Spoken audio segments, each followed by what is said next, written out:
Llegamos a las 8 en punto de la mañana, cedemos el testigo a nuestros compañeros de Buenos Días Canarias. Isaac Tacoronte, ¿qué tal? Muy buenos días. Buenos días, Estíbaliz, buenos días, Canarias. Estamos muy pendientes de esa investigación que se lleva a cabo en la isla de La Palma tras el hallazgo de un cadáver en un barranco de la isla. Por el estado de descomposición en el que se encontraba el cadáver, se estima que llevaba muchos meses allí. Se encontraba además en una zona bastante alejada de cualquier población. De momento se desconoce la identidad del cuerpo. En unos minutos vamos a estar en directo en la isla de La Palma.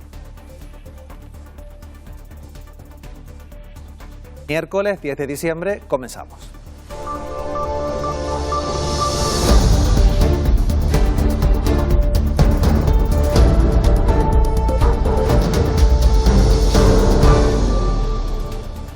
Estas que ven son imágenes del momento en el que el fuerte oleaje comienza a golpear la piscina del sur de Tenerife y arrastra a varios de los bañistas.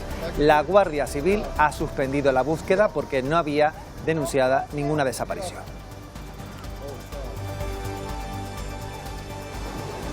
El Consejo de Ministros aprueba un aval para cubrir los impagos de alquiler. La medida está limitada a aquellos que firmen un contrato con menores de 35 años o con personas vulnerables.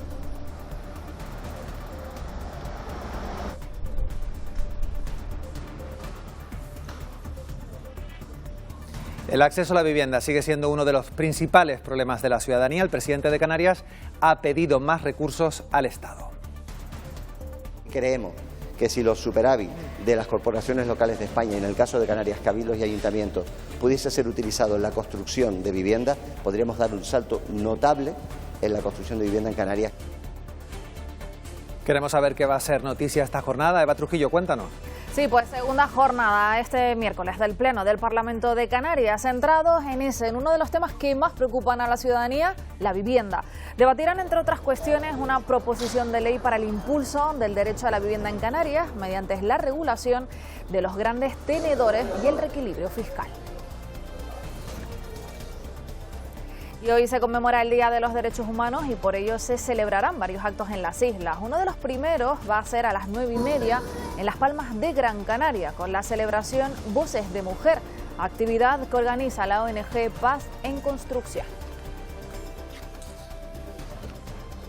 Y la infanta Elena está hoy en el archipiélago. A las 12 de la mañana visitará en Gran Canaria, interesada por los proyectos de integración social que la Fundación Mafre impulsa junto con la Fundación Down Las Palmas. Por la tarde va a acudir al Hospital Insular para conocer el programa de musicoterapia de lesionados medulares. Ya estamos pendientes de las 300 personas que hasta ahora ocupaban de forma ilegal un hotel abandonado en el sur de Tenerife y que tenían de plazo hasta hoy para desalojarlo. Isiad Pérez, el plazo era concretamente hasta las 10 de la mañana para que salgan de forma voluntaria.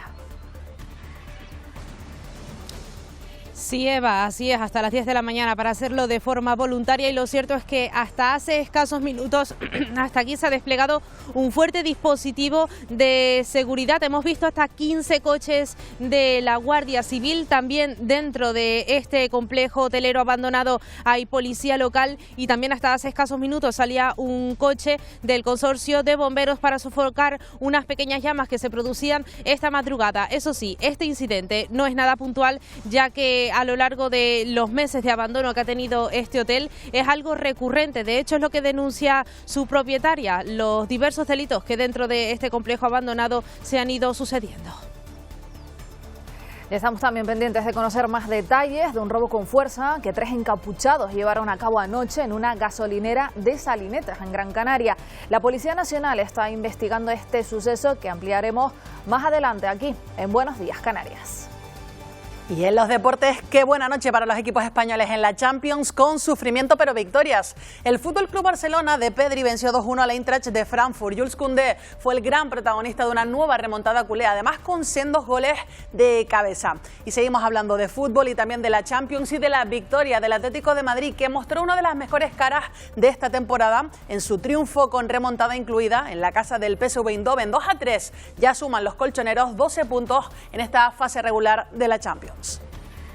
Y en cuanto al tiempo, vamos a seguir muy pendientes del mar y hoy también toca sacar el paraguas en algunos puntos porque los restos de un frente debilitado nos van a dejar algunas lluvias por el norte de las islas. Ya ha llovido en La Palma, en Lanzarote, en La Graciosa y en las próximas horas también lo hará en el resto del archipiélago. No lloverá por el sur, donde van a predominar los intervalos nubosos y las temperaturas van a bajar, especialmente las máximas en medianías y cumbres con valores entre 20 y 24 grados en la costa y en el mar. Hay que seguir extremando la precaución en las costas del norte y el oeste, donde quedarán series de olas de 3 a 4 metros de altura. Luego, Emilia González nos va a traer todos los detalles de la previsión. Y así como vemos, amanece en la isla de La Gomera. Estamos viendo el parador de San Sebastián. El día en la capital comienza con cielos nubosos, sin viento y mar en calma. Y la temperatura hasta ahora ronda los 19 grados.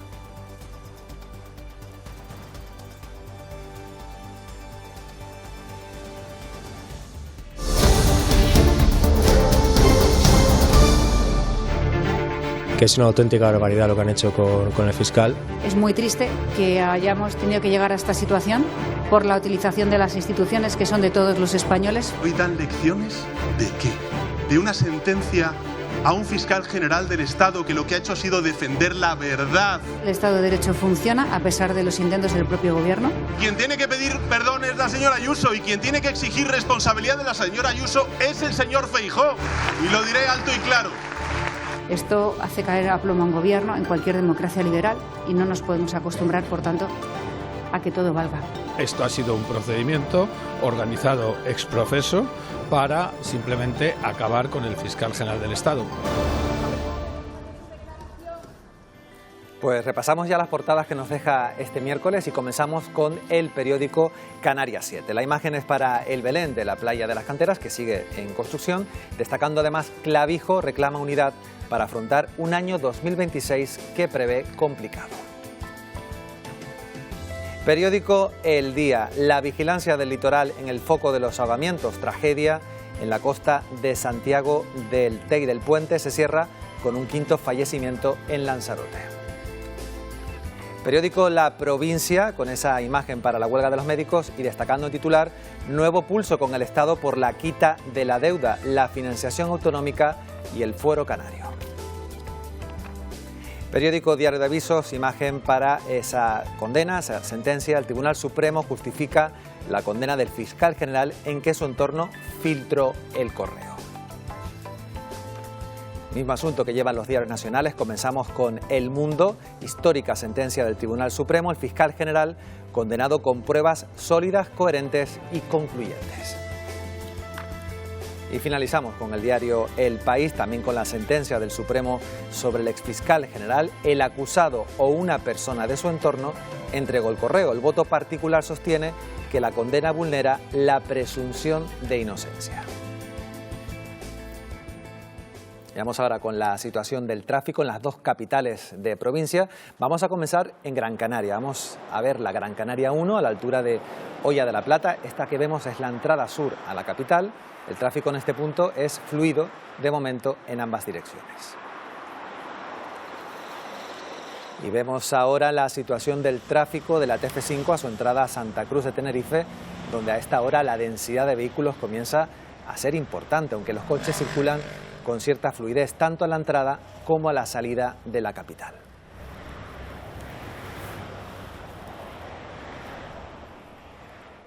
El Consejo de Ministros ha aprobado una medida que pretende defender al propietario de una vivienda ante posibles impagos. Este asunto, por cierto, era uno de esos compromisos con Junts que el Gobierno no había ejecutado y que había argumentado el partido catalán para retirar su apoyo en el Congreso. Con este Real Decreto, ha dicho la ministra portavoz, se da un paso más para seguir facilitando el acceso a la vivienda.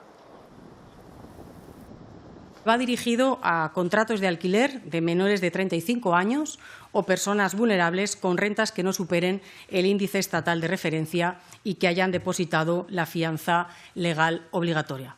Las compensaciones, además, se dirigirán a cubrir el impago de rentas de alquiler, así como otros posibles costes.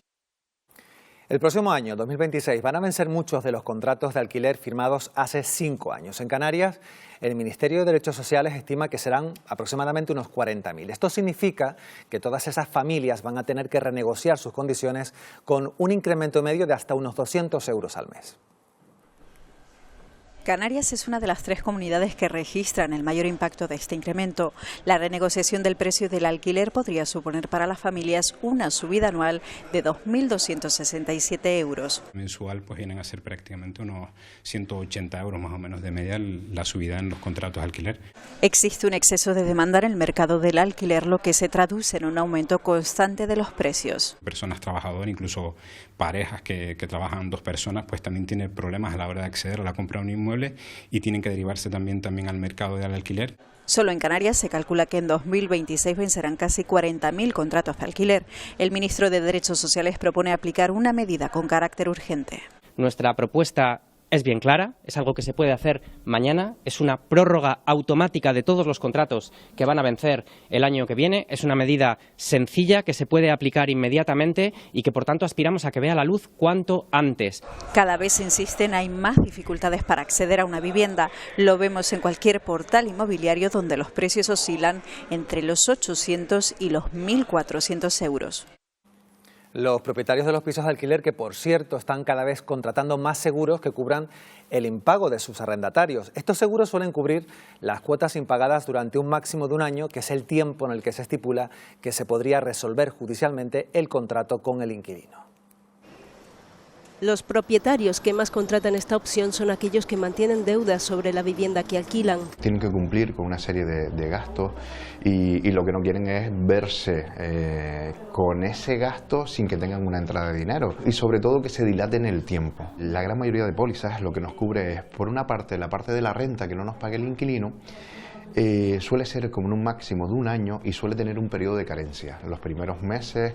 Estos productos también incluyen el proceso legal. Para iniciar la reclamación e intentar poner a la persona fuera, ¿no? en la calle, ¿no? Estos seguros también se están adaptando a las nuevas modalidades de alquiler de corta duración como el modelo vacacional. La vivienda vacacional, que no se rige por la LAU, por la Ley de Arrendamientos Urbanos, tiene su propio seguro. O sea, se ha tenido que adaptar las compañías y la gente se interesa más por hacer el específico para esa tipología de vivienda. Este experto advierte igualmente que el mejor seguro es el filtro previo del inquilino. Si tienes un inquilino que ya lleva años o un inquilino que lo ves, que tiene unas buenas nóminas, que te lo han referido de una manera buena, a lo mejor no tienes necesidad de hacer esta póliza. En el Pleno del Parlamento, Fernando Clavijo ha pedido al Estado que el superávit, el dinero de más con el que cuentan cabildos y ayuntamientos, pueda ser utilizado para construir viviendas. Es uno de los principales retos para su gobierno. Y otro de esos retos sigue siendo el fenómeno migratorio. Reconoce Clavijo que se han hecho esfuerzos para derivar a menores a otros territorios, pero teme que no sea suficiente y que las islas se conviertan en centros de reclusión de la Unión Europea.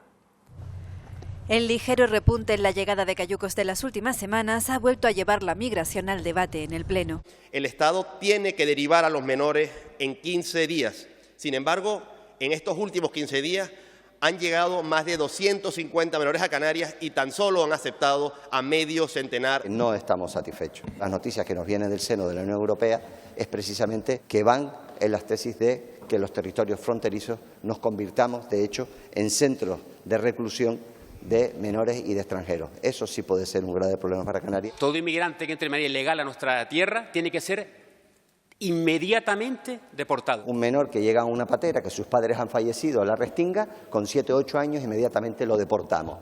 Es una política muy humanitaria la suya, señor Galván. Por eso nosotros estamos aquí, para evitar que gente como usted algún día llegue a gobernar. ¿Qué pasa con esos padres que vienen a visitar a sus niños, los dejan aquí y se van?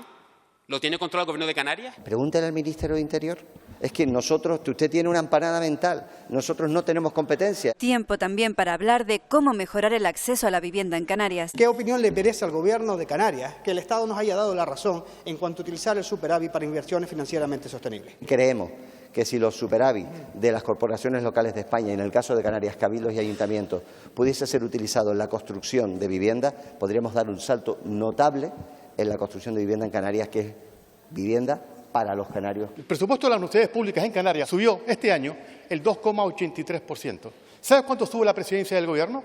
El 35%, señor presidente. Este Gobierno está apostando más por la enseñanza pública y por las universidades públicas de lo que ustedes hicieron en esos 4 años. ¿Y eso saben qué se traduce? En euros en los presupuestos. También se cuestionó al presidente por las relaciones con Marruecos y la ausencia de un representante de Canarias en la última reunión bilateral. Aquí donde se está jugando el partido más delicado, el de las aguas territoriales, el del futuro del Sáhara Occidental. Lleva implícito los recursos que están bajo el lecho marino y lleva implícito también incluso el espacio aéreo. Al Gobierno de España le decimos claramente que tomamos nota del incumplimiento que a nosotros nos parece grave y una deslealtad y una falta de respeto institucional. La agrupación socialista Gomera exige medidas para lograr la equidad en servicios públicos de las islas menos pobladas. Las Islas Verdes, La Palma, La Gomera y El Hierro se lo merecen porque tienen más dificultades que todas las demás. Todo el Gobierno de Canarias es perfectamente consciente que si todas las islas no avanzan, Canarias no avanza. Se lo contábamos hace unos minutos, se ha cancelado la búsqueda para localizar a una persona que podría haber desaparecido con el golpe de mar que el domingo sufrió el sur de Tenerife y que 4 personas finalmente fallecieron. La Guardia Civil ha confirmado que no consta ninguna denuncia oficial de desaparición.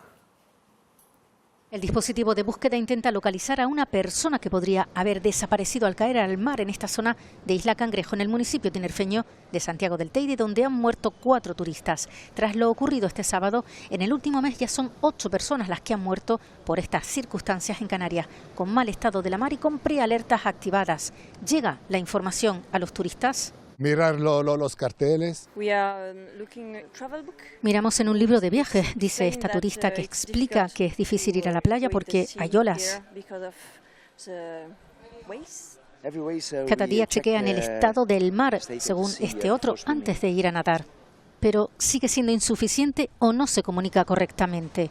Los expertos insisten en que la información debería llegarles directamente desde los propios alojamientos. Encima del mostrador, un cartel que ponga: hoy no acuda a la playa, hoy no se bañe en piscina natural.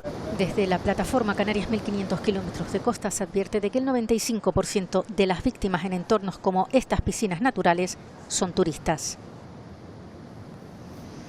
Y así como vemos, se encontraba el mar en el Valle del Golfo, en El Hierro. Todas las zonas de baño tienen la bandera roja y además el Ayuntamiento de la Frontera ha cerrado los accesos a las zonas más visitadas por vecinos y turistas, como Los Argos y La Maseta. Recuerden que toda Canarias sigue en prealerta, toda precaución es poca a la hora de acercarnos a las costas del archipiélago.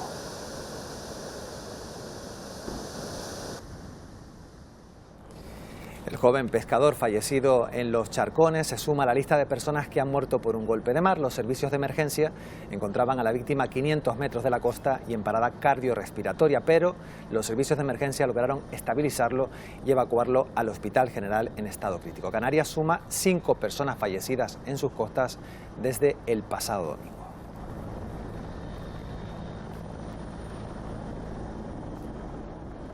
Vamos a comenzar ya nuestro tiempo de entrevista. Nos acompaña Osvaldo Betancor, que es el presidente del Cabildo de Lanzarote. Muy buenos días. Muy buenos días, gracias por invitarme.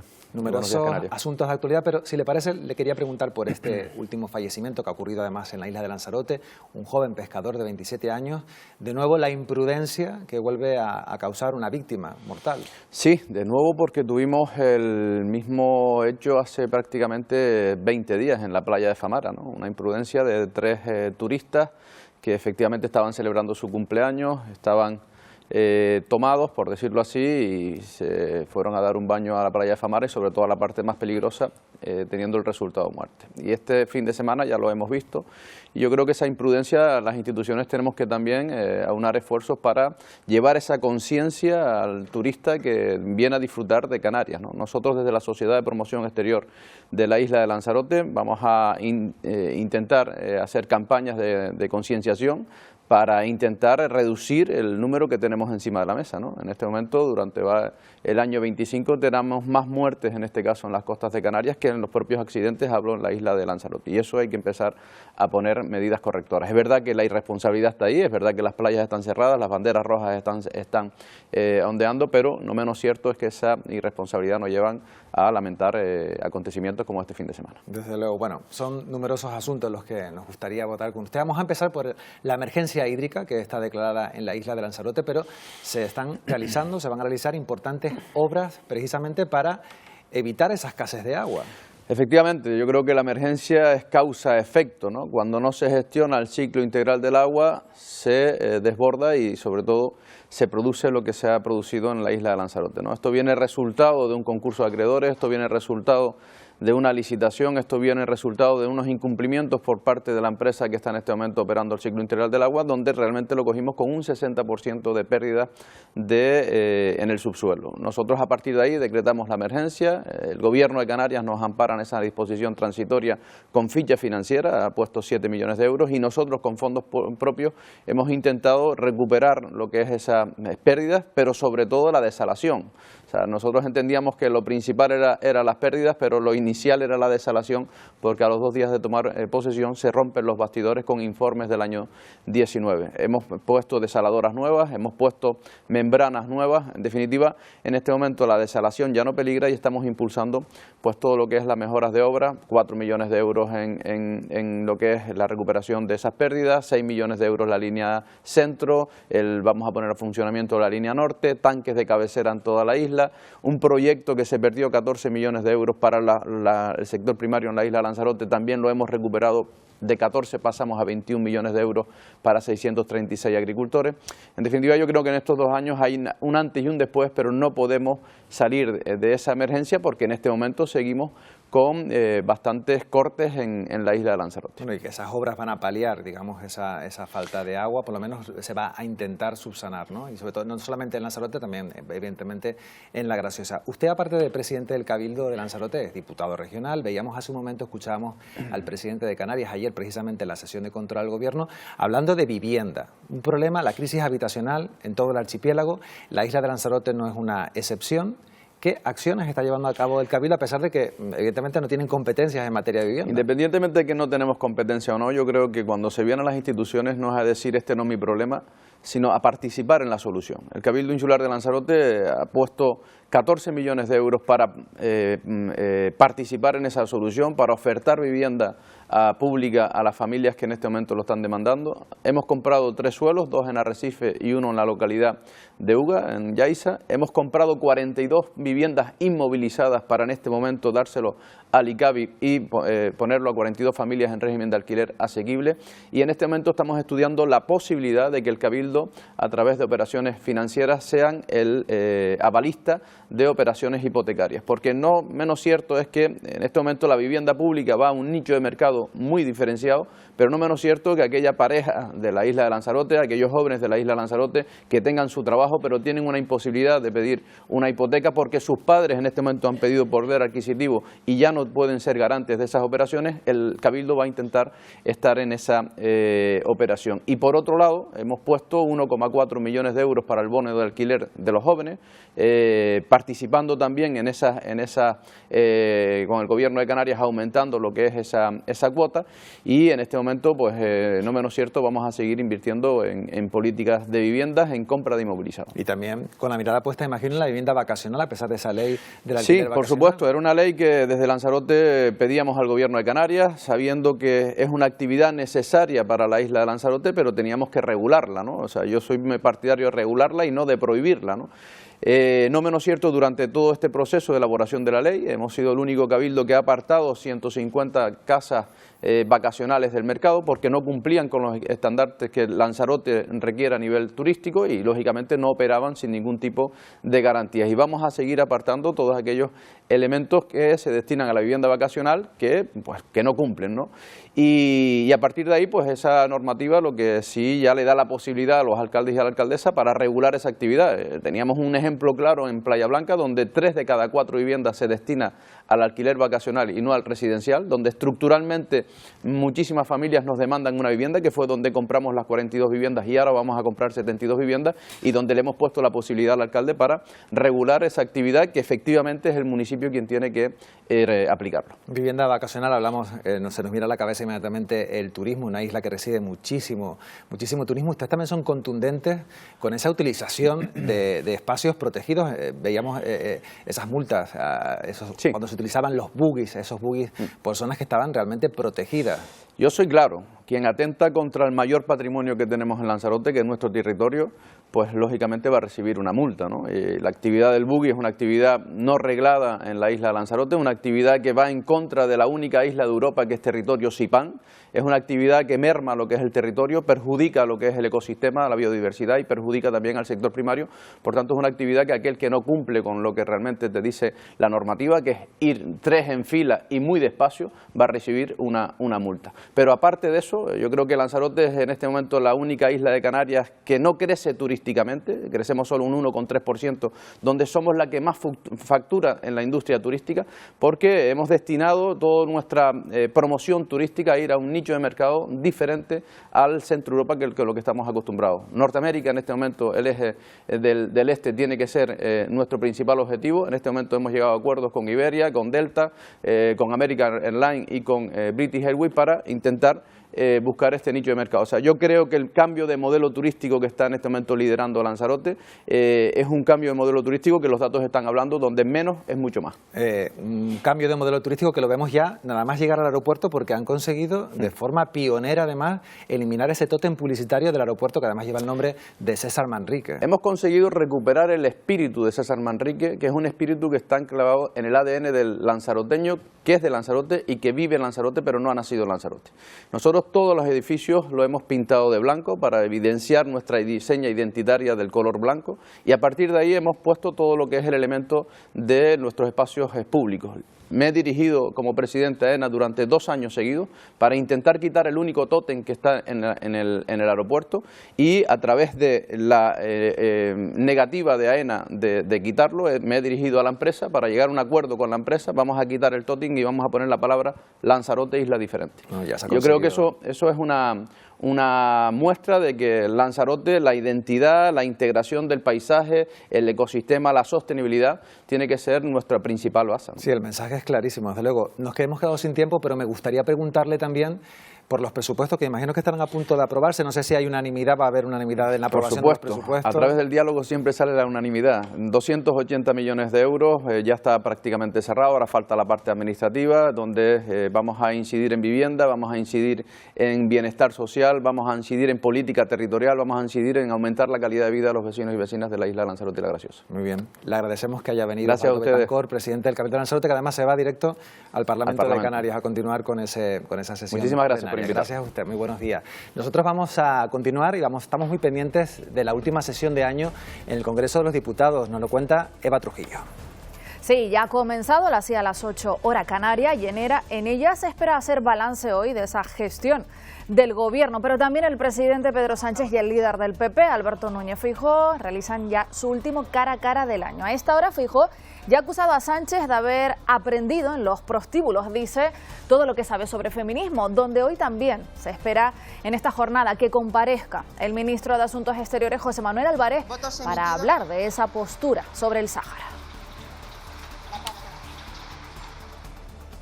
Y Teresa Peramato jurará o prometerá cargo hoy como fiscal general del Estado ante el Rey. La ceremonia se va a celebrar este miércoles a las 10 hora canaria en el Palacio de la Zarzuela. Peramato será la 7ª fiscal general del Estado en el reinado de Don Felipe. Y la patronal propone subir el salario mínimo un 1,5% para el próximo año. La propuesta de COE y CEPIME elevaría el salario mínimo profesional hasta los 1.200 euros, es decir, no llegaría a 20 euros más. Esta es su posición de cara a la negociación que está a punto de abrir el Ministerio de Trabajo. Y la pareja de la madre del niño asesinado en Almería, hallado hace una semana, lo habría violado y golpeado hasta la muerte, según la Guardia Civil. En su auto de ingreso en prisión también se refleja que lo maltrataba y lo golpeaba de forma habitual, e incluso en conocimiento de la madre, la cual también se entregó. Ambos en la cárcel. Ahora son los investigadores los que intentan esclarecer las circunstancias de este fatídico crimen. Pues esto es todo de momento, Isaac. Bueno, seguiremos pendientes de esas últimas horas, pero ahora es tiempo de tertulia, tiempo de hablar. Nos acompaña hoy Francisco Pomares, Natacha Llarena y también Pepe Farruco. ¿Qué tal? Buenos días a los tres. Buenos días. Buenos días. Yo no sé si, lo preguntaba ayer también a los tertulianos si habían ido al médico estos días porque hay huelga, si lo habían notado. Yo afortunadamente por ahora no, pero no sé si los compañeros aquí en la mesa lo habrán notado. Paco. No, yo la verdad es que voy poco al médico. Bueno, afortunado. Bueno, o afortunado o lo que sea, pero no suelo ir al médico con frecuencia, pero creo que es una huelga que se produce en un momento poco conveniente, especialmente por el repunte de gripe, ¿no?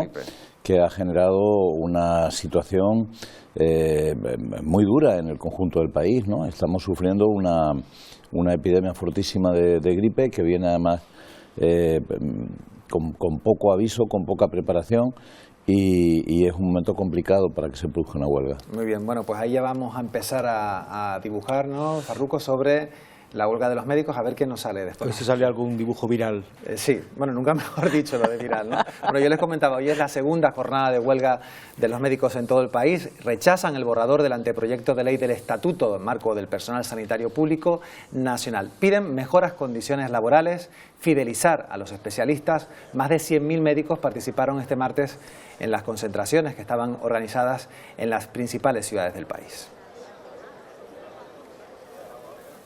Bueno, pues piden diferentes cuestiones. Sobre todo ayer estaban exigiendo que en esa mesa de negociación hubiese más representación de médicos, que parece que no la hay. Hombre, yo creo que es verdad que cuando hablamos de sanidad o del sistema sanitario siempre solemos focalizar el punto en médicos y quizás en menor medida en enfermeros y enfermeras, ¿no? Pero el sistema sanitario es un entramado bastante complicado que por eso funciona como funciona, decía Paco. Es que es un momento a nivel médico o a nivel sanitario importante y complicado por la gripe estacional de todos los años, también por repuntes de COVID, de gripe A, y es complicado, pero además venimos adoleciendo de una situación que es muy complicada, por decirlo, el eufemismo del día, en que la sanidad no funciona. Pero la sanidad ni es eficiente ni es efectiva. Entonces, no tiene que ver solo con los médicos y los enfermeros o con la atención sanitaria propiamente dicha. No, hay una gestión administrativa que es importante, importantísima para mí, y que es lo que permite que todo este entramado pueda funcionar bien. Ahora bien, es verdad que los médicos y enfermeros, el personal sanitario y enfermeras, el personal sanitario, tienen unas condiciones en este momento que creo que la mayoría desconocemos, porque siempre tenemos la sensación de que los médicos son como esas grandes figuras casi multimillonarias o que están casi en un estatus superior, y cuando hablas con médicos de a pie te das cuenta, bueno, que la realidad es bastante diferente, cosa que creo que no han sabido trasladar también de forma eficaz al ciudadano para conseguir más apoyo. A la población, a lo mejor ese mensaje, Paco, no se ha trasladado, es decir, la población no sabe, no conocemos exactamente por qué están en la huelga. Básicamente cuando un colectivo importante en el funcionamiento, digamos, de los escudos de carácter social entra en huelga, pues la gente lo que hace es sentirse molesta, ¿no? Y con cierta legitimidad, con cierta razón, porque al final las huelgas son un derecho constitucional y un recurso absolutamente razonable en lo que es la negociación colectiva, pero las huelgas de funcionarios generan un poco la percepción de ¿qué más querrán?, ¿no? En realidad el sistema sanitario español es un sistema absolutamente maltratado desde hace años. Se suponía que como resultado de la heroicidad de los sanitarios durante la pandemia, el Estado iba a adoptar una actitud de agradecimiento por su comportamiento, pero lo cierto es que no lo ha hecho, los han dejado absolutamente tirados, como suele ocurrir, y estas reivindicaciones que plantean, que son de carácter salarial y de carácter laboral, son reivindicaciones que llevan algún tiempo machacando. No es una huelga gratuita, lo que ocurre es que es una huelga molesta y una huelga que llega en un pésimo momento, ¿no? Entonces, valorando las dos circunstancias, lo que habría que esperar es que la Administración responda con cierta rapidez a las reivindicaciones, a las reclamaciones de los médicos e intente al menos montar una plataforma negociadora que impida que la huelga se siga manteniendo más allá de los 4 días previstos. Claro, los médicos, lo que comentaban ayer, diversos médicos, es que en esa mesa de negociación precisamente son tan solo el 18%, o sea, el resto son sanitarios pero que no son médicos, y por lo tanto sus reivindicaciones, sus peticiones son diferentes.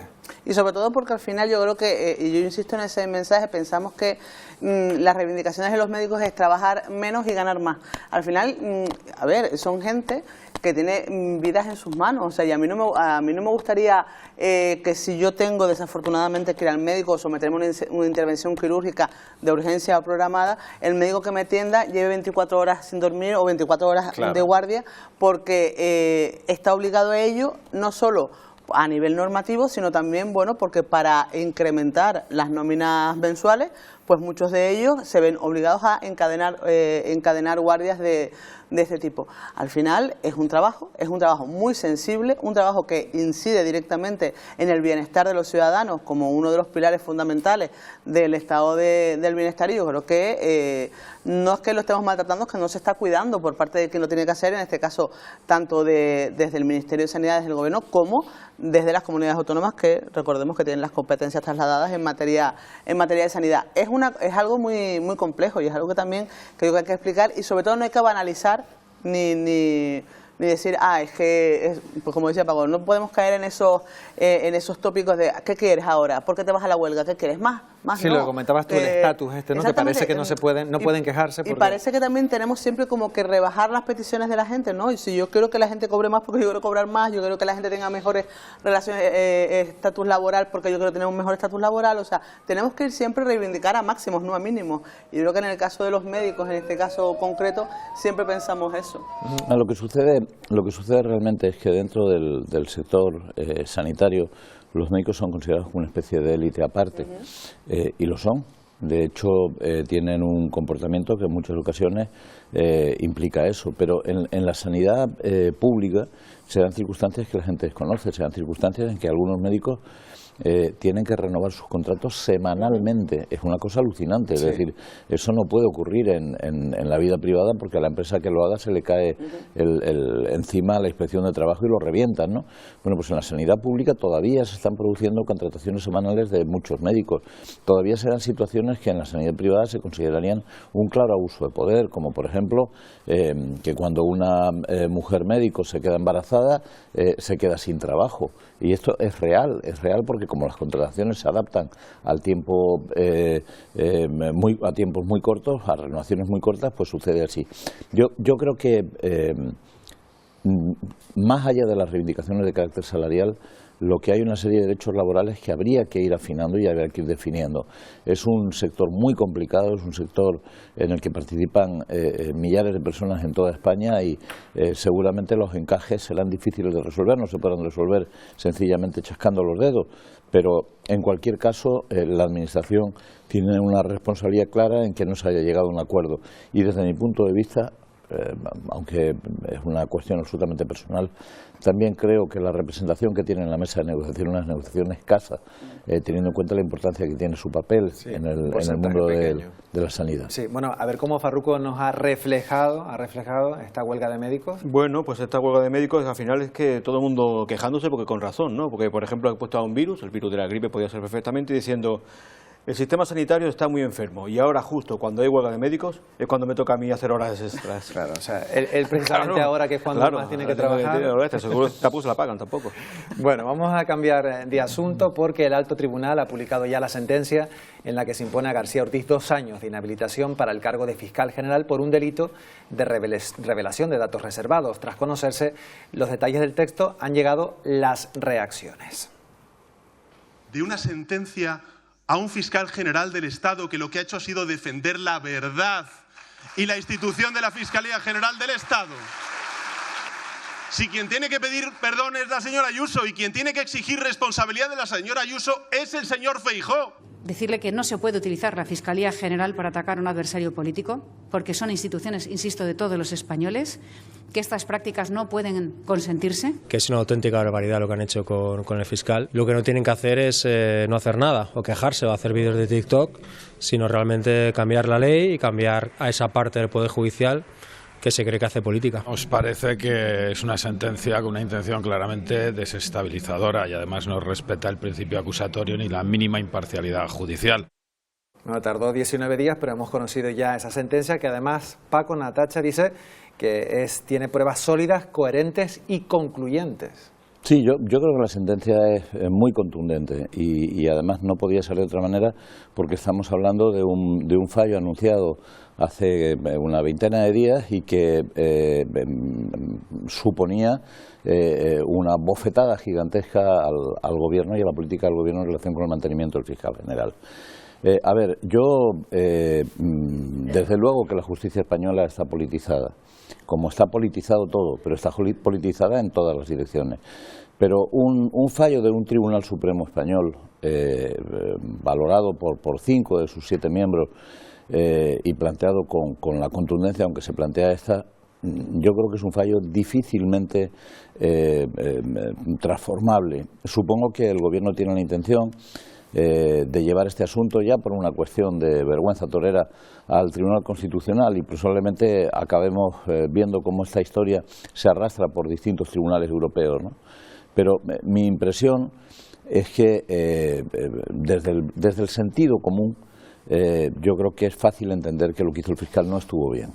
No estuvo bien, tuvo un comportamiento que no era el comportamiento esperable de un fiscal general del Estado. Utilizó una información que es una información que tiene que dar reservada al ámbito de la Fiscalía para perjudicar a un adversario político. Y además, yo creo que la mayor parte de quienes hemos analizado este asunto tenemos la percepción de que lo hizo porque recibió instrucciones precisas de la Moncloa para hacerlo. Y ese es el motivo por el cual el presidente del Gobierno está absolutamente encanallado con este asunto y sigue haciendo algo intolerable desde mi punto de vista, ¿no? Que es criticar de manera abierta decisiones del máximo tribunal español, del Tribunal Supremo, y generar una sensación de politización constante, de frentismo absoluto, que yo creo que no nos conduce a nada bueno. Ya tenemos una sentencia. Ya tenemos una sentencia argumentada porque teníamos un fallo hace 20 días y yo creo que este asunto habría que dejarlo morir tranquilamente. La verdad que es algo que se debe y se debería estudiar no solo en las facultades de Derecho, sino en las facultades de Periodismo también, lo que se ha vivido durante todo este tiempo en torno a la causa del fiscal general del Estado, porque tampoco nos debemos engañar que no hubiera habido causa si aquí no hubiera estado la pareja de Isabel Díaz Ayuso por medio. A nadie le hubiera interesado este caso y quizás las reacciones hubieran sido diferentes. Pero bueno, es lo que hay. Esto es España para lo bueno y para lo malo. Yo creo que efectivamente, yo siendo absolutamente legal en la materia, porque yo no pasé por la Facultad de Derecho, pero bueno, tengo gente alrededor que sí lo ha hecho y tiene pues formación jurídica al respecto. Lo que no se puede hacer es frivolizar en una cosa, que es una lectura parcial de la sentencia. Una sentencia de 233 páginas, creo que es 232 páginas, no se puede leer ni en una hora, ni en 2, ni en 3. Y sobre todo una persona que no tiene formación jurídica para poder interpretar el lenguaje que se usa, porque se habla del lenguaje condicional, habría que, tuvo que, pero es que el tuvo que y habría que en el lenguaje jurídico no es lo mismo o no es no tiene el mismo sentido que el lenguaje coloquial. No es un lenguaje de, bueno, a lo mejor lo hizo, a lo mejor no. No, vamos a ver, no vamos a frivolizar con eso. Y efectivamente, aquí lo que se juzga no es si al periodista del SER o al periodista del diario.es el fiscal general del Estado le dio o le pasó el correo. Aquí no se trata de quién filtró el qué a quién, sino de que el fiscal general del Estado utilizó datos reservados, sensibles, de un ciudadano para decir, oye, esto no es verdad, porque es lo que fue en la nota de prensa, y lo que dice la sentencia es que esa filtración se dio o por él o por alguien de su entorno con su pleno conocimiento, que obviamos también el pleno conocimiento, y eso me parece que es importante.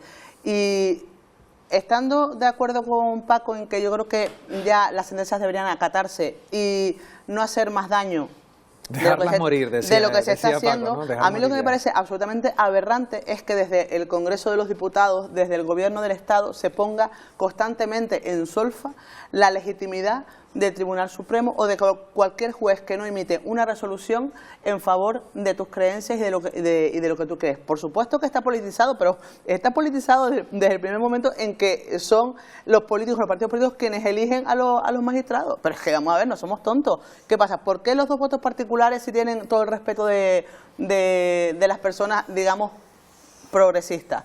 Pues porque se adecúa a lo que tú piensas. Si hubiera sido al contrario, o si esta sentencia si hubiera sido al revés, hubiéramos estado hablando de, oh, qué maravilla el Tribunal Supremo. O sea, yo creo que ya debemos plantearnos que también tenemos que tener los ciudadanos un sentido crítico y no ir como hordas de fans a defender o a increpar a una persona porque no piensa lo mismo que nosotros. A veces la vida no es blanco o negra.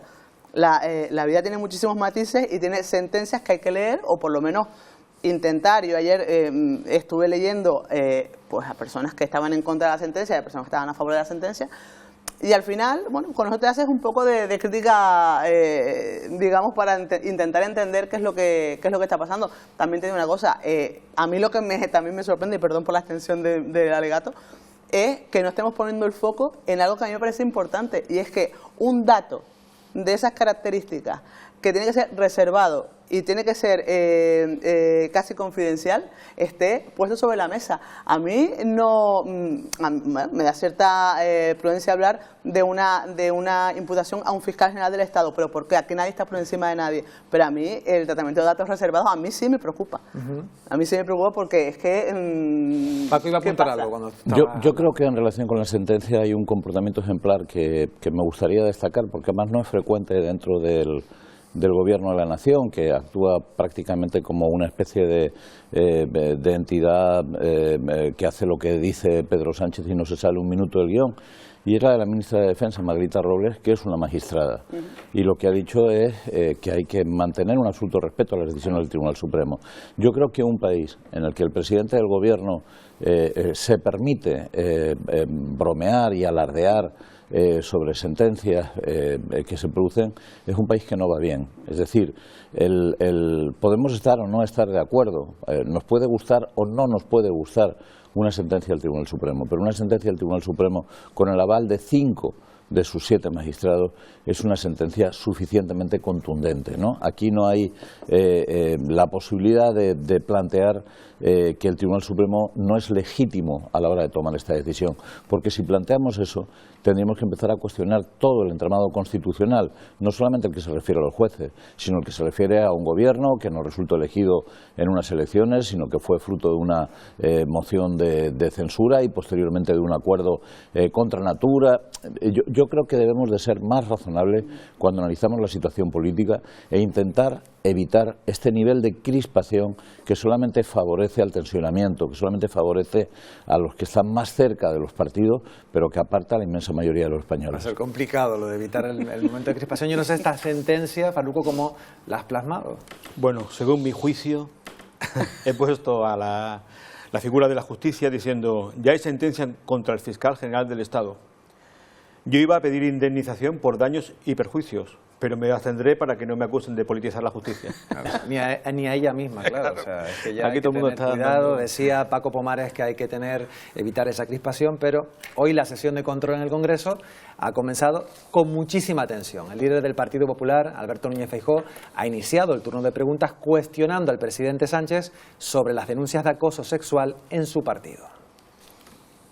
¿Qué atributos vio usted en los señores Cerdán, Koldo y Paco Salazar para convertirles en sus hombres de confianza? En muchas ocasiones, señoría, el feminismo a todos nos da lecciones, a mí el primero, y la gran diferencia entre ustedes y nosotros es que nosotros asumimos los errores cuando se cometen y actuamos en consecuencia. Usted ha consentido todo: mordidas millonarias, pisos para amantes pagados con presupuestos del Estado, puestos para porteros de discoteca y silencio.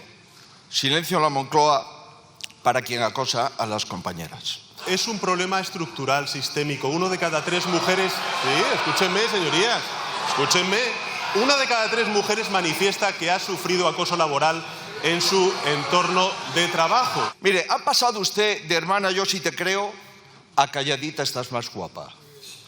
Visto lo visto, la lección de feminismo se la debieron de explicar a usted en los prostíbulos. Señoría, este gobierno apoya a las mujeres y si hay una amenaza es la coalición negacionista que forma usted con el señor Abascal. Bueno, era previsible que hoy, en esta sesión del Gobierno de control, pues se abordarán seguramente la sentencia de García Ortiz, el conocimiento, y temas como estas denuncias de acoso sexual en el Partido Socialista. Oye, a mí es que ver esto me da una vergüenza tan horrible, pero terrible.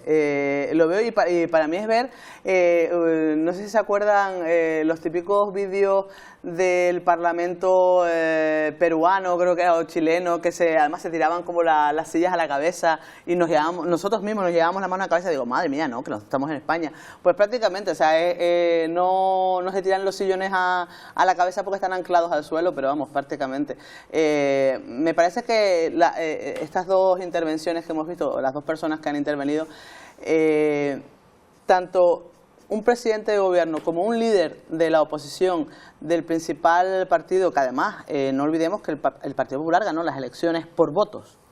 El PSOE está gobernando por la aritmética parlamentaria legítimamente. No pueden dar este espectáculo bochornoso, además hablando de cosas que no van a arreglar nada. Yo soy muy pesada siempre cuando hablo de estos temas, porque siempre digo que tienen que trabajar para el bien y para arreglar los problemas de los ciudadanos, que son muchos y graves.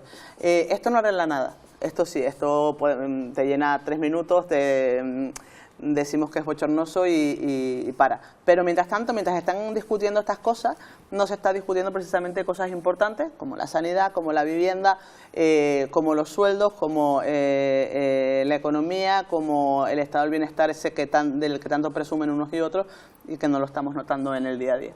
Paco. Yo creo que este país no se merece este espectáculo bochornoso y sobre todo no se merece esta absoluta inutilidad de la institución parlamentaria. Yo creo que hemos llegado a un punto en el que digamos que la acción de gobierno es absolutamente ineficaz, porque el gobierno no cuenta con mayoría para poder gobernar. Lleva 3 años sin ser capaz de aprobar unos presupuestos generales del Estado, que son el instrumento político fundamental de cualquier acción de gobierno. Tiene al país francamente dividido en 2 mitades absolutamente enfrentadas.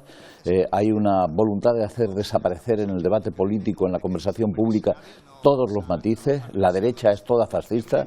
A partir del PSOE y para la derecha todo lo que hay es fascismo. A partir del PP y para la izquierda todo lo que hay es corrupción.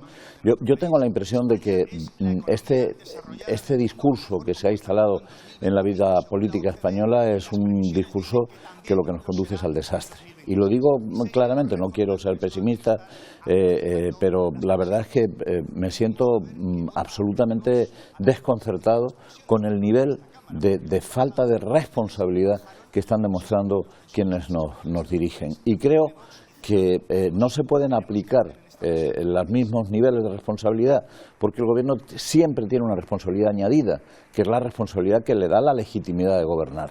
No es posible seguir manteniendo un gobierno que no se sostiene en el Parlamento, que no consigue sacar una ley en el Parlamento y que no consigue aprobar unos presupuestos.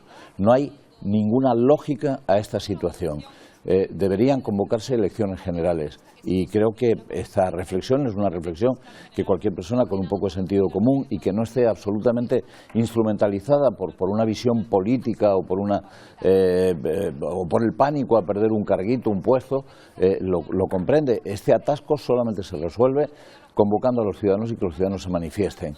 Pero frente a eso, lo que se pretende básicamente es seguir con un espectáculo en que la gente quede señalada y en el que se produzca una polarización tan grande que todo aquel que no quiere ser considerado fascista acabe votando en un sentido diferente al que se produjo en las últimas elecciones. La verdad es que es un espectáculo absolutamente bochornoso. Algunas de las cosas que ha dicho el candidato Feijóo, el líder de la oposición Feijóo, me parecen repulsivas. Pero es que es un discurso que estamos acostumbrados a oír por los dos lados, y que ya continuamente. Estamos hasta normalizando, ¿no? Sí, sí, verlo. Es que la bronca la estamos normalizando y es más, esperamos la bronca, porque cuando vemos a Feijóo y a Sánchez no vamos a esperar, y ninguno creo que lo esperamos, ni siquiera un diálogo constructivo, ni siquiera, bueno, y ya no hablemos, por supuesto, de llegar a un gran pacto de Estado para algunas cuestiones más sensibles, importantes y urgentes. Lo que esperamos es esto, y además, yo voy a decir, vamos a ver, a mí desde el punto de vista de espectáculo, caramba, esto me da mucha chicha. La cosa es que al minuto dice, no, pero espérate, es que uno es presidente del gobierno de España y el otro es el líder del principal partido de la oposición que aspira a gobernar España en las próximas elecciones. Hombre, da un poquito de pena, y sobre todo da un poquito de pena por eso, porque no se soluciona nada. Primero, porque no pueden, porque evidentemente los números no dan y la aritmética parlamentaria es la que es. Si no tienes números que te apoyen, no puedes sacar ningún proyecto adelante. Y lo que no se puede decir, por una parte, no pasa nada por no tener presupuestos porque lo tenemos prorrogados y eso sigue, aquí la cosa no se para. Y por otro lado decir, no, vamos a presentar unos presupuestos porque son muy importantes, pero cuando sabes que no los vas a sacar porque no te los van a apoyar. Porque la intención es dejar claro que el Partido Popular no es un partido de Estado que no te va a apoyar unos presupuestos que son tan necesarios como ellos vienen diciendo en los últimos para todos, para las meses. Propias comunidades, para... Claro, o sea, es que yo creo que también nos falta un poco a todos de cultura política a ese nivel de saber para qué es lo que realmente sirve el Congreso de los Diputados o el Senado o cualquier institución a ese nivel, porque de ahí salen leyes que nos tienen que facilitar la vida a los ciudadanos, o por lo menos esa sería la intención. Lo que pasa es que no, porque estamos instalados en la bronca y estamos instalados en ese refrán que dice a río revuelto, ganancia de pescadores. Mientras están instalados en la bronca y mientras nosotros estamos viendo la bronca, no se está hablando de otras cosas y nosotros no estamos poniendo atención pues a temas, como decía antes, a la vivienda, a las cestas de la compra, etcétera, etcétera, que son los que realmente a nosotros nos importan. Pues entonces, no sé claro, si, Natascha, Paco, ese hartazgo, ese cansancio de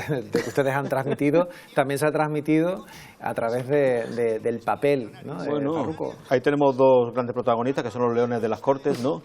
Pues uno le dice, uno tiene los pelos así como encrespadísimos, ¿no? Y le dicen otro, y ese peinado, hermano, y dice, lo que ocurre cada vez que hay sesión de parlamentaria, que le pone a uno los pelos de punta. Sí, nos lo pone a todos. Sí, estaban comentando aquí, tanto Natascha como Paco, ver estas imágenes, desde luego nos hacen pensar. Esas para enmarcar. Por cierto, vamos a otro asunto, porque los ministros de Interior de la Unión Europea han propuesto unas medidas sin precedentes sobre migración. Aprueban, con la oposición de España, crear centros de deportación de migrantes. Además, los 27 endurecen las condiciones de asilo y reducen la cifra de reubicaciones. Hoy, 10 de diciembre, se conmemora el Día Internacional de los Derechos Humanos. Durante toda esta semana, en la Universidad de Las Palmas de Gran Canaria se celebra un ágora de los derechos humanos con varios expertos. Hablamos con Juan Carlos Lorenzo, que es el coordinador de SEAR. ¿Qué tal? Muy buenos días. Hola, buenos días. En una jornada como hoy, que se reivindican los derechos humanos, ¿cuál es el principal derecho humano que se está precisamente vulnerando? Mira, posiblemente la defensa de los derechos y la protección de los derechos significa que se defienden y se protegen de manera conjunta. Pero la realidad es que en el día de hoy, en un contexto mundial tan convulso y tan obstinado desde la violencia y la agresividad y prácticas genocidas, es el derecho a la vida. El derecho a la vida, que es el derecho más fundamental, el primigenio del cual derivan todos los demás, un derecho conculcado, un derecho vilipendiado, un derecho que ha generado indiferencia y que ha generado también, de alguna manera, unas reacciones violentas, agresivas en el contexto mundial. Entendemos que el derecho a la vida, de la misma manera que el derecho de asilo, ¿no? A poder encontrar un espacio seguro en el que, temiendo por tu vida y por tu libertad, puedas encontrar algún tipo de bienestar, de amabilidad, de confortabilidad para tu proyecto vital. Y en una jornada como hoy, que ustedes desde luego tienen que también reflexionar sobre este asunto, ¿cuál es el punto de vista sobre esa decisión, esa propuesta de la Unión Europea de crear centros para deportar a los migrantes? Bueno, nuestra visión con respecto a ese contexto, a esa cuestión es contundente, es decir, estamos frontalmente en contra, porque solo reproduce y solo legitima aún más y profundiza aún más en esa visión de las realidades que tienen que ver con la migración y el asilo desde el punto de vista de la securitización y de la externalización de fronteras. O sea, cada vez más se profundiza en la mercantilización de derechos, cada vez más las garantías están cada vez más fragilizadas con respecto a lo que tiene que ver no solo garantías jurídicas, sino también garantías para el sostenimiento de la propia vida y de la propia estabilidad de las personas a través de esas prácticas que van aún más allá de lo que un pacto europeo de migración y asilo ya resultaba lesivo. Entendemos que esto para nada es coherente ni está alineado ni con los derechos humanos, que tienen que ser defendidos todos juntos y todos los días, ni con los valores que supuestamente la Unión Europea tiene como propios. Entendemos que es una práctica totalmente incoherente, lesiva y obviamente nada garantista. La crispación política actual, que también, supongo, y doy por hecho que se traslada hasta la migración, se traslada hasta el tema de asilo y demás, ¿perjudica seriamente esta confrontación entre diferentes partidos? sin duda, la polarización, la visión partidista, digamos que la batalla, una batalla ideológica que se está librando en una posición garantista de derechos y una posición en el que no reconocen esos derechos para todo lo que sea diverso, no solo para las migraciones o para las personas refugiadas, sino para todo aquello y todas aquellas personas que de alguna manera se identifiquen con lo diverso. Esa es la realidad y obviamente hace un flaco favor, nos ayude. La narrativa es importante, la narrativa constructiva, una narrativa inclusiva, una narrativa en positivo, una narrativa que no deslegitime ni estigmatiza a las personas y los cosifique, los considere objetos, es algo que tenemos que cuidar muchísimo y entendemos que la polarización política, esos grandes enfrentamientos ideológicos, no a nivel España, sino también a nivel mundial, están trayendo consigo una narrativa netamente estigmatizadora de los derechos de las personas migrantes, de las personas refugiadas y de aquello que refleja la diversidad. Muy bien, pues nos quedamos con ese mensaje. Juan Carlos Lorenzo, coordinador de SEAR, gracias por atendernos. Buenos días. Gracias a ustedes, buenos días. La jornada importante Día de los Derechos Humanos, el presidente Fernando Clavijo en el Parlamento el día de ayer hablaba precisamente sobre el tema de la migración, sobre esos asilos, esa derivación de los menores migrantes. Yo creo que lo importante que decía además Juan Carlos, primero es garantizar esos derechos humanos, que no solo es el derecho a la vida, sino el derecho a estar en un lugar y tratamiento con toda la dignidad, las garantías posibles a nivel también de seguridad para las personas que emigran o piden asilo y social, ¿no? O sea, hay que garantizar también que la gente tenga unas condiciones dignas para vivir. Lo que pasa es que yo creo que el debate migratorio nunca se ha abordado desde ese punto de vista y creo que, como siempre, y la Unión Europea aquí siempre ha hecho lo mismo, llega tarde y mal porque ahora mismo lo que hace es eso. Pues no, vamos a hacer centros de deportación o centros de acogida o de alojamiento. Eso siempre suena mal.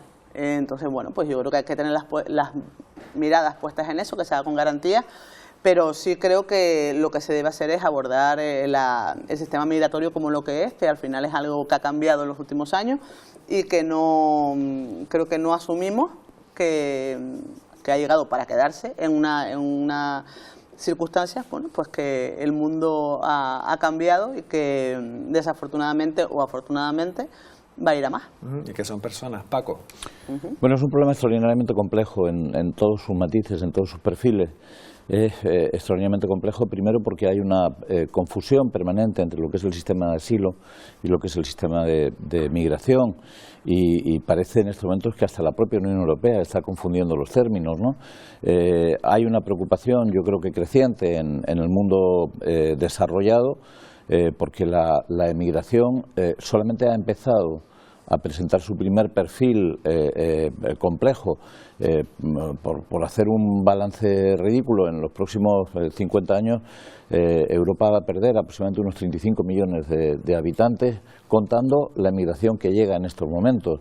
En ese tiempo África va a duplicar su población, la va a duplicar y por lo tanto va a tener 1.000 millones de personas más dispuestas a aterrizar en Europa.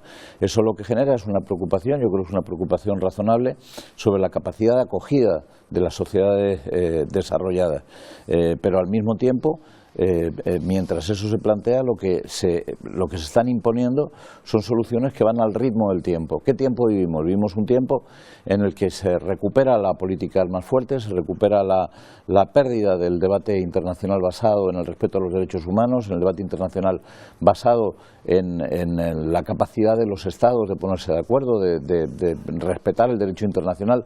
Todo eso está saltando por los aires como consecuencia fundamentalmente de las políticas cada vez más agresivas de las grandes dictaduras y también del gobierno norteamericano, el gobierno de Trump, que ha tomado una decisión completamente inusual dentro de lo que es la tradición política norteamericana, ¿no?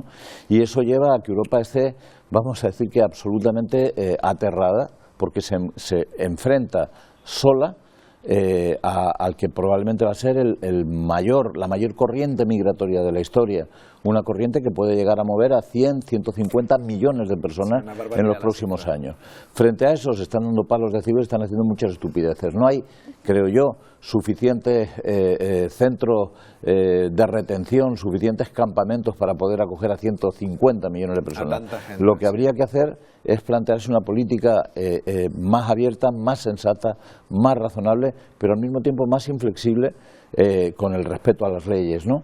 Yo creo que es un tema muy complejo y creo que lo estamos enfocando, como tantas cosas en los últimos años, exclusivamente desde el punto de vista mediático, de la respuesta ciudadana, de lo que realmente te da votos, etcétera, etcétera. Ese ¿no? tema tan complejo de los derechos humanos, a ver cómo lo ha plasmado Farruko. Bueno, he puesto una imagen de unos migrantes, ¿no? De una familia de migrantes, y dice: entré en Europa buscando mis derechos como migrante y acabo de enterarme que acaban de deportarlos, declarándolos ilegales. Bueno, una realidad, una vez más, que nos refleja Farruko. Muchísimas gracias a los tres. Paco Pomares, Natacha Llarena, Pepe Farruko. Gracias por compartir este espacio. Nosotros vamos a conectar de nuevo con Eva, porque Eva, estamos pendientes de esta nueva jornada de la huelga de médicos.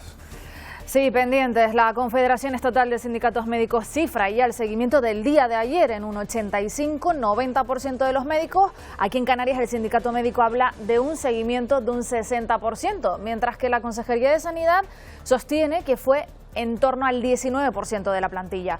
Hoy una nueva jornada de protesta por ese borrador del Estatuto Marco que plantea el Ministerio de Sanidad, en el que se regula la profesión sanitaria, pero los facultativos reclaman uno propio, que sea diferenciado y que mejore sus condiciones laborales. Seguimos pendientes también de la investigación por el hallazgo de un cadáver que ha sido localizado en un barranco en la isla de La Palma. Por el momento se desconoce. Mónica Gómez, buenos días. ¿Cuál es la identidad del cuerpo? Sí, buenos días. El cuerpo fue encontrado en la noche del pasado lunes en el barranco de los Pajaritos de Santa Cruz de La Palma por un cazador que es vecino de la zona y que fue quien dio la alerta de alarma a las autoridades. Desde primera hora de este martes, la Policía Nacional se desplazó a este punto, dando inicio oficial a esa investigación. De manera inmediata se trasladaron a la isla las brigadas especializadas de la Policía Nacional de Santa Cruz de Tenerife, concretamente la Brigada de Homicidios y la Científica. Debido a la zona donde se encontró el cuerpo, una zona de difícil acceso, también fue necesario pedir ayuda a los bomberos para sacar el cadáver, que se encontraba en avanzado estado de descomposición. Fue a última hora de la tarde cuando se autorizó el levantamiento del cadáver, que fue trasladado posteriormente hasta aquí, hasta el Hospital Universitario de La Palma, donde permanece a la espera de que se le realice la autopsia, algo que puede demorarse entre 24 y 48 horas. Según las especulaciones, podría tratarse de una de esas personas que llevan años desaparecidas en la isla de La Palma. Volveremos a conectar con Mónica si hubieran novedades. Y hoy se cumple el plazo para que unas 300 personas desalojen el hotel abandonado Callao Sport en el sur de Tenerife. Hasta ahora lo venían ocupando de forma ilegal. Isiar Pérez, ¿han ido saliendo ya a esta hora de la mañana? No, Eva, de momento no hemos visto a personas de este gran hotel Callao salir. Lo que sí hemos visto entrar es a muchos vehículos de la Guardia Civil. Hemos contado casi una veintena de vehículos, también de la Policía Nacional, autoridades judiciales y policía local. Un fuerte dispositivo de seguridad para este desalojo forzoso, de no haber un desalojo voluntario por parte de las más de 300 personas que hasta el momento han ido ocupando este complejo hotelero. Hablamos de que aquí dentro pues se han ido albergando de forma ilegal familias también con menores a cargo y de múltiples nacionalidades, la mayoría empleadas en el sector hotelero y de la restauración. En el caso, por ejemplo, de que estas familias con menores a cargo pues retengan a estos menores dentro de esas habitaciones, pues podrán intervenir incluso los servicios sociales. Por parte de la propietaria del inmueble, de momento no quiere hacer declaraciones hasta que no se resuelva esta situación. Lo que sí celebra es la decisión de la Audiencia Provincial de Santa Cruz de Tenerife de llevar a cabo este desalojo de momento voluntario. A las 10 de la mañana de no serlo así, pues se producirá ese desalojo forzoso. También reconoce que dentro de este complejo se han llevado a cabo numerosos delitos, como por ejemplo tráfico de sustancias, robos o incluso desvalijar el propio complejo. Su deseo a partir de ahora es que una vez resuelva este desalojo pueda venderlo y así evitar la quiebra. Hemos preguntado también al Ayuntamiento de Adeje por la situación de estas personas que ahora mismo pues no tendrían a dónde ir y dicen que podrán ayudarlas en la medida de lo posible y dentro de sus competencias, y que también tendrán especial cuidado con aquellos menores y personas vulnerables.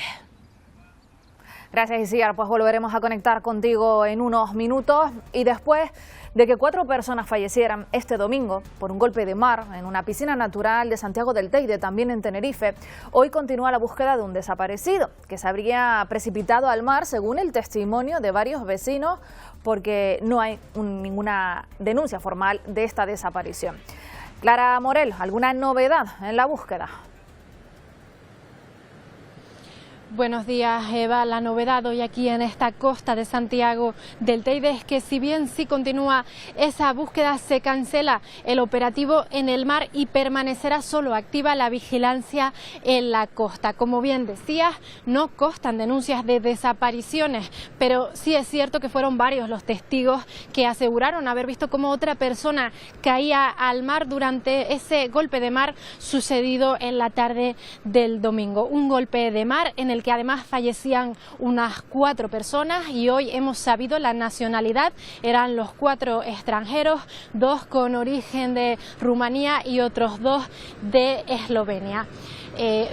Recordamos además que es necesario extremar las precauciones durante estos días porque Canarias continúa en prealerta por oleaje, sigue estándolo desde el pasado 6 de diciembre y hoy, como vemos aquí en Santiago del Teide, el mar continúa intranquilo, nada apacible debido a ese mar de fondo.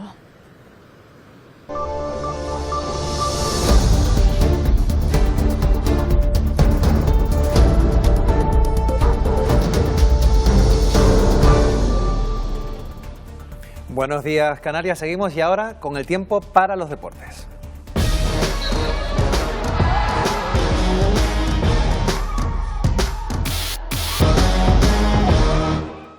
Y el majorero Aridane ha pedido disculpas públicamente a través de los canales de su club, el Almería, tras el incidente que protagonizó el pasado jueves. Un accidente de tráfico en el que ocasionó desperfectos a 3 vehículos y superó además la tasa permitida de alcohol en sangre. La entidad ha decidido imponerle la sanción correspondiente en aplicación a su código interno.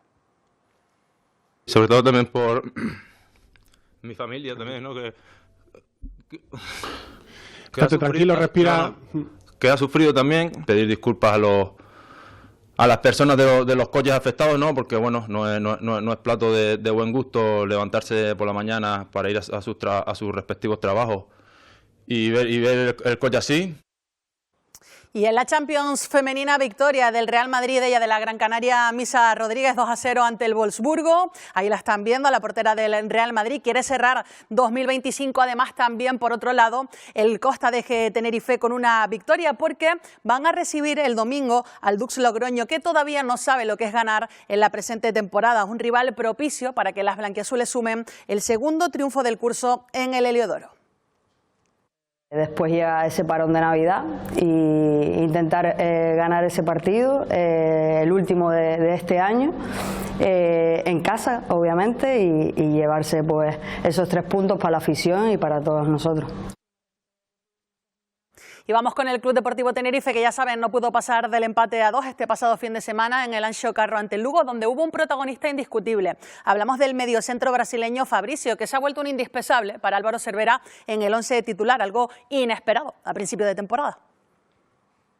Creo que era un partido que merecimos la victoria, pero bueno, ese fútbol, sigue trabajando, también estamos en primero y tenemos que seguir esa dinámica. Al Club Deportivo Tenerife se le escapó la victoria en el Anxo Carro ante el Club Deportivo Lugo, pero el choque, más allá del resultado, encumbró a Fabrício, así es como una de las grandes sorpresas de la temporada. El centrocampista brasileño, que este curso aterrizó en el primer equipo sin hacer mucho ruido tras jugar la pasada temporada en las filas del Unión Surquiza, recientemente se ha convertido en un fijo para Álvaro Cervera, encadenando 4 titularidades y firmando ante el Lugo un doblete para sumar 3 goles en las últimas 2 jornadas. quiero agradecer al míster por la oportunidad de confiar en mi trabajo. Y claro, seguir marcando goles para mí es muy importante y estar ayudando al equipo. Y a seguir, tenemos otro partido importante fuera de casa. Y tenemos que ir con la máxima humildad y con mucho trabajo. A base de trabajo y de goles, Fabricio se ha ganado un puesto en el 11 y el próximo sábado ante el Real Avilés, Cervera tendrá pocas dudas. Serán Fabricio y 10 más sobre el campo.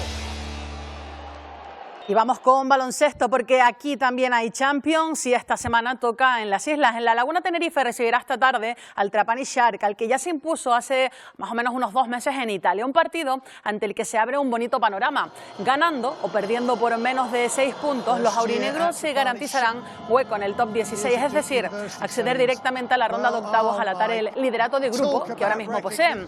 Para el partido de mañana son duda Joan Sastre y Marceliño Huertas, que no estuvieron este fin de semana ante el Real Madrid.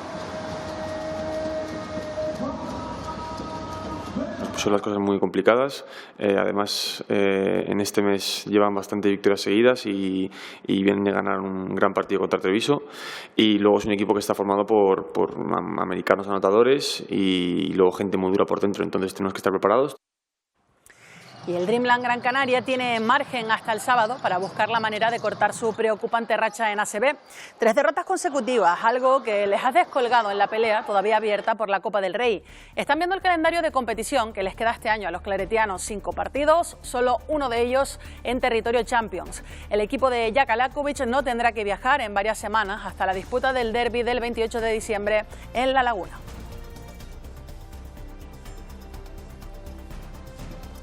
Y vamos ahora con voleibol, donde la gran cita semanal para las islas está lejos, en Alemania. Allí va a comenzar mañana para el Guaguas la aventura de la fase de grupos de la Champions, la máxima competición continental. Un premio ganado a pulso tras superar con mucha solvencia las fases previas. El Berlin Recycling es el primer rival. Un partido muy igualado, pero el Guaguas está en una dinámica muy positiva. Los chicos están muy concentrados, a muy buen nivel de juego, y tenemos esperanza de ganar el partido. Empezar con bien pie la fase de la liguilla y muchísimas posibilidades de clasificarnos para la siguiente, que ya estaríamos entre los 8 mejores equipos del continente. Y a partir de mañana, 114 personas van a intentar viajar desde La Gomera hasta el Caribe a remo. Sí, lo han escuchado bien, cruzar el Atlántico remando durante más de un mes sin ayuda externa y con una causa solidaria. Además, arranca, como decimos, este jueves la World Targets Row con participantes de 20 nacionalidades distintas. Con algunos de ellos está nuestro compañero Miguel Ángel Reyes. Buenos días, Canarias, y lo harán en embarcaciones como estas que miden aproximadamente unos 8 metros. Por cierto, si notan que nos estamos moviendo mucho es que estamos sobre una de ellas, tanto yo como mi compañero Celu, el cámara, y estamos en una de ellas gracias al primer grupo de mujeres latinoamericanas que hará esta dura travesía. Entre esas mujeres, ella, Ana Lucía. Ana Lucía, buenos días. Hola, buenos días, mucho gusto. ¿Por qué este reto, Ana Lucía? ¿Estás preparada? ¿Tienes nervios? ¿Cómo lo afrontas? Pues yo creo que sí, estamos todas preparadas. Han sido muchos años de preparativos y hoy en día pues ya sabemos que lo que necesitamos lo tenemos dentro, y pues remamos porque queremos aventura, pero también remamos porque queremos inspirar, ¿no?, a más mujeres. Inspirar más mujeres. Vamos a ir a la parte del porqué de este viaje, y es efectivamente ayudar, por ejemplo, a mujeres indígenas en México. Pues sí, trabajamos con 2 grupos de mujeres en México. Uno de ellos es el Fondo Guadalupe Musalem, que están trabajando con chicas indígenas y afromexicanas en zonas rurales de México para darles educación de bachillerato, de universidad. Y también trabajamos con unas mujeres que se certificaron como buzas y ahora están haciendo conservación marina en una isla pesquera en Baja California Sur. Entonces buscamos inspirar la equidad de oportunidades para más mujeres y también la conservación de los océanos. Cuéntame, ya tienen la comida preparada, los víveres, ¿cómo funciona? Va en bolsitas, ¿verdad? Explícanos cómo va. Tenemos bolsas. No sé si tienes alguna por ahí cerca, ¿nos puedes dar alguna? Aquí guardamos toda nuestra comida. Aquí van a guardar la comida, ¿no? Sí, así es.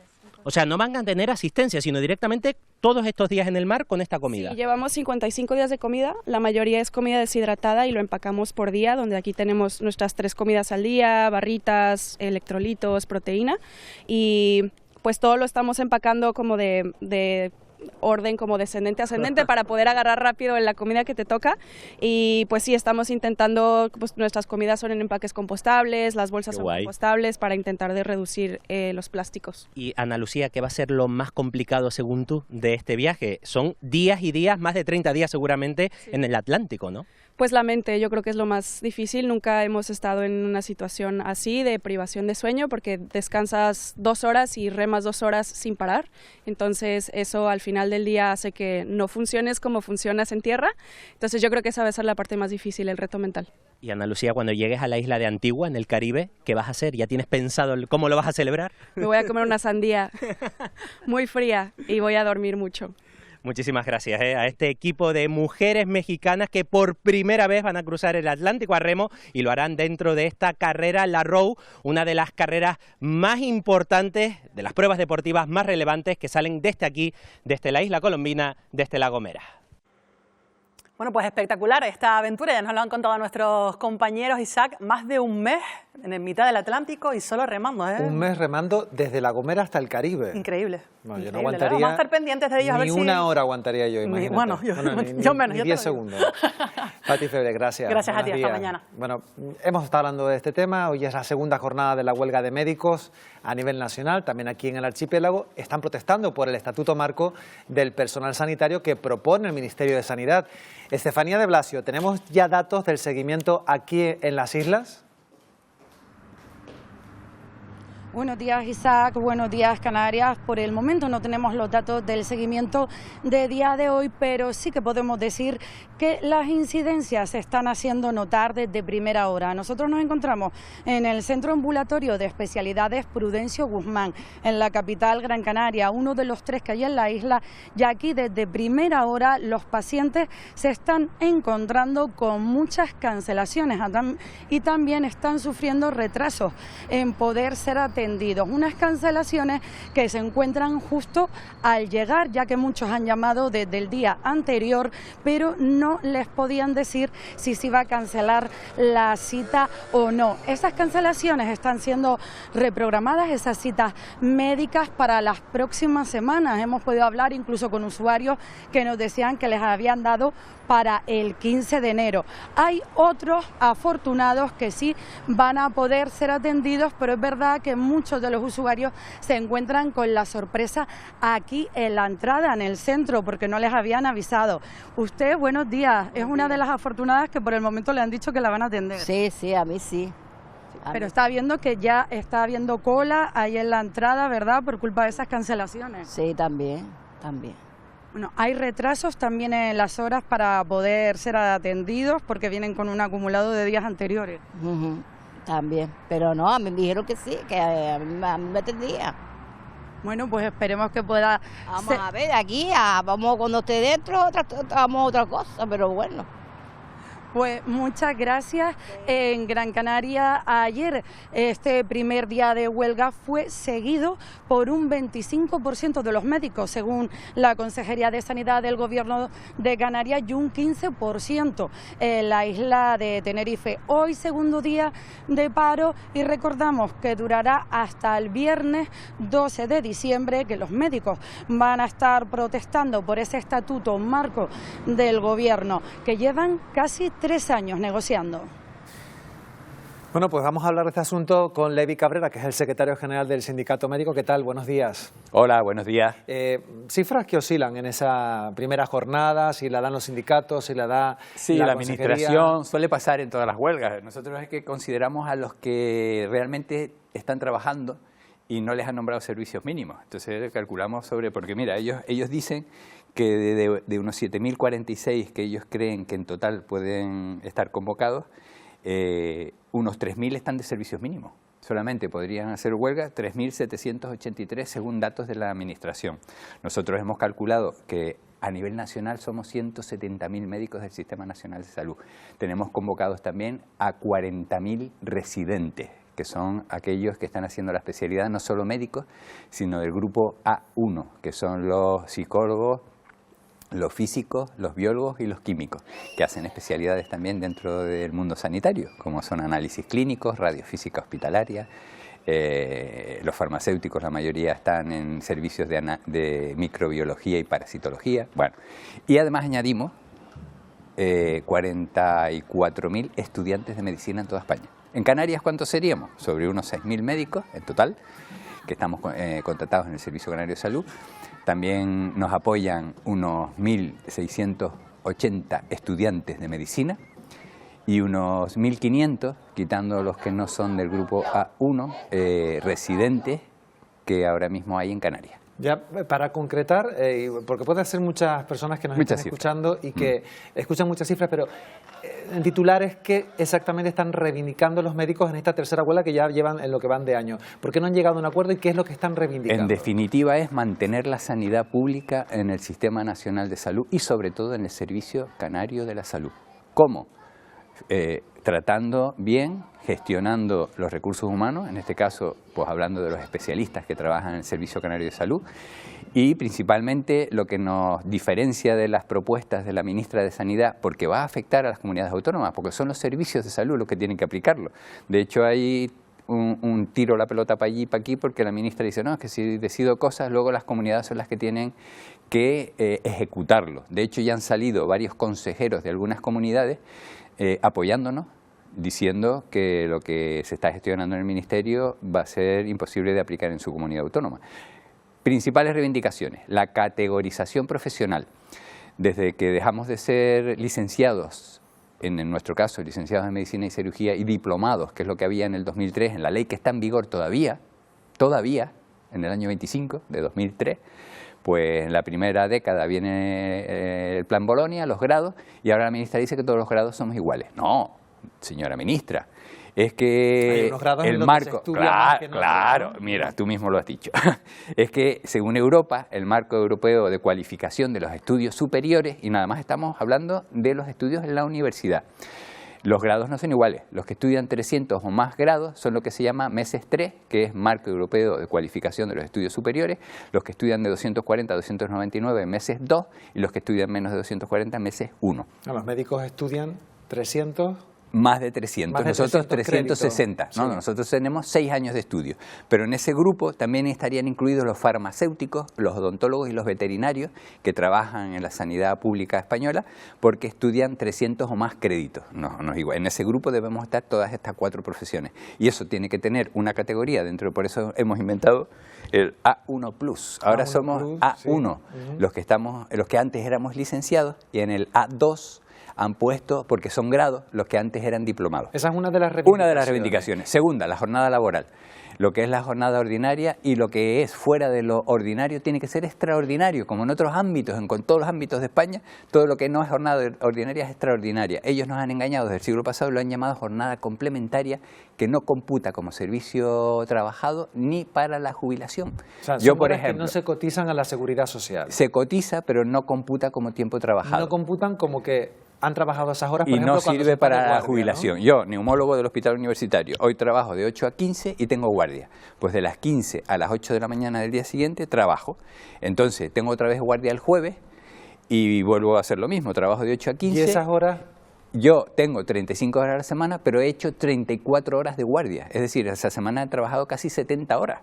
Pues todo lo que es fuera de la jornada ordinaria no cuenta. Y lo que poco se entiende muy bien, señor Cabrera, a ver si nos lo puede explicar, por qué en esa mesa del ámbito de negociación hay tan poca representación de médicos cuando precisamente ustedes son los que están reivindicando es que la mayoría de cosas que se están negociando van a afectar a los médicos farmacéuticos, biólogos y químicos, ¿no? A los que son grado A1.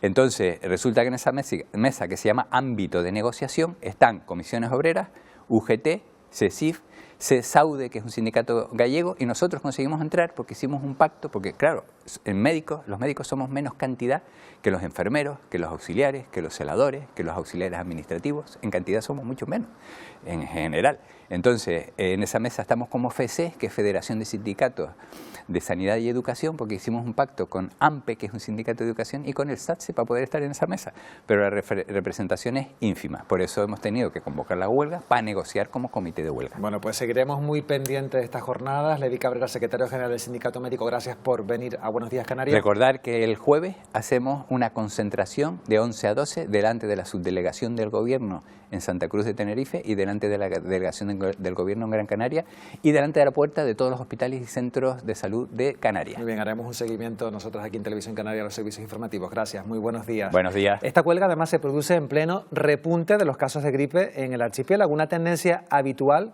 en esta época del año que ha hecho que las farmacias multipliquen la venta de mascarillas y de test antigripales. Sara Arbelo. Buenos días, Canarias. Efectivamente, en el último mes seguro que conocemos a alguien que ha estado malo con gripe y es que es lo habitual en esta época del año. Sin embargo, han aumentado notablemente los casos. Con nosotros se encuentra María José Cuba, farmacéutica de aquí de San Sebastián de la Gomera. Buenos días. Buenos días. Bueno, cuéntanos, ¿cómo se ha notado este aumento aquí en la farmacia? Hemos notado que se venden un poquito más y que la gente nos pregunta mucho más por si son obligatorias en el hospital para ir a sus consultas, pero tampoco hemos notado esa gran diferencia.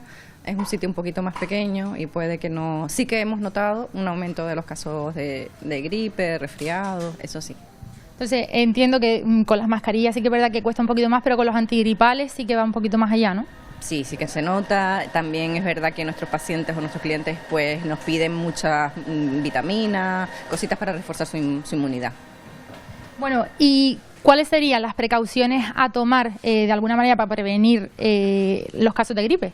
Bueno, pues sobre todo podemos reforzar nuestro sistema inmune y también es verdad que sobre todo la población de riesgo sí que debería tener más cuidado a la hora de asistir a los centros de salud, a los hospitales y tener un poco más de cuidado a la hora de usar pues eso, mascarilla cuando vamos a esos sitios en los que hay un poquito de mayor riesgo, el lavado de manos, cosas que ya más o menos pues todos sabemos de cuando estuvimos en el confinamiento.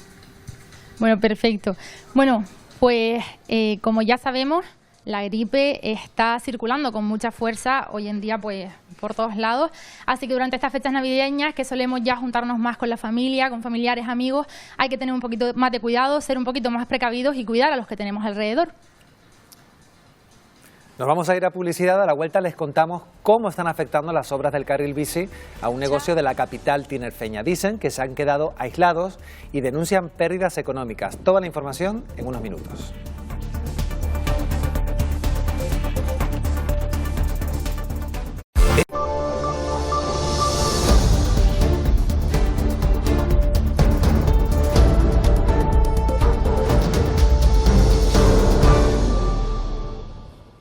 Buenos días, Canarias. Continuamos. Dentro de 10 minutos se va a cumplir el plazo para que las personas que ocupan el hotel abandonado Callao Salvaje en Adeje salgan de forma voluntaria. Isiar Pérez, son más de 300 personas. ¿Ya han ido saliendo? Sí, Isaac, hemos visto algunas personas ya salir de forma voluntaria de este complejo hotelero abandonado y la imagen que tenemos hasta ahora la van a ver, se la va a mostrar mi compañero Antonio Morales, es de esas autoridades judiciales también de la Guardia Civil, pues accediendo, ¿no?, a esas villas, a esas habitaciones donde se hospedan estas más de 300 personas que, como decimos, en unos 10 minutos tendrán que desalojar este complejo si no quieren que sea de manera forzosa. Hablamos de que son más de 300 personas de múltiples nacionalidades, algunas familias con menores a cargo y si, por ejemplo, estas familias proceden a retener a estos menores dentro de esas habitaciones, pues podrá ser servicios sociales quienes intervengan. Así que estaremos muy atentos para contarles todas las novedades en las próximas ediciones informativas sobre este desalojo que se está produciendo tras 9 meses de ocupación ilegal. Ocupación en Callao Sport. Turno ahora para abrir nuestra oficina del espectador. Cada miércoles intentamos dar respuesta a los problemas que ustedes nos plantean, Eva. Sí, Isaac, intentamos poner voz a esos asuntos que preocupan a la ciudadanía canaria. Vamos a empezar con una denuncia que nos llega por parte del Club Palmito Retoño en el municipio de Telde, en Gran Canaria. Aseguran que necesitan ayuda a un mes de que sus 3 equipos federados empiecen la Liga de Petanca por las condiciones en las que están sus canchas. Dicen que no están en condiciones para poder jugar, ahí lo están viendo en imagen, una situación que se repite cada invierno. Si llueve, pues como ven, se les inunda de tal manera que son ellos mismos los que se tienen que encargar de achicar esos charcos de agua. Hace 3-4 meses les colocaron varias pérgolas, pero dicen que no solucionan el problema. Piden ayuda para que sean rehabilitadas de manera urgente. Pues nosotros nos hemos puesto en contacto con el Ayuntamiento de Telde y desde la Concejalía de Deportes, con el edil Cristian Santana a su cargo, dicen que el club no se ha dirigido a ellos para comunicarles este problema, pero que tras tener conocimiento por nuestra parte, el concejal va a comunicar la incidencia al área de instalaciones para impulsar así un plan de trabajo que puedan adecentarlo.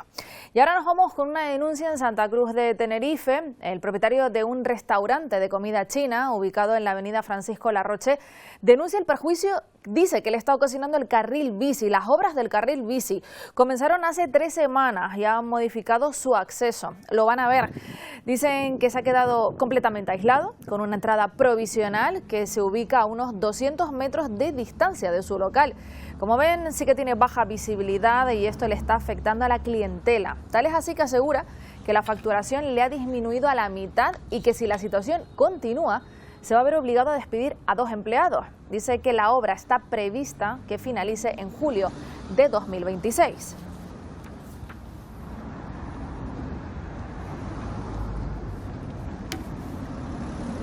Y hemos hablado con el Ayuntamiento de la capital tinerfeña y se han comprometido a modificarle un mejor acceso de entrada al local.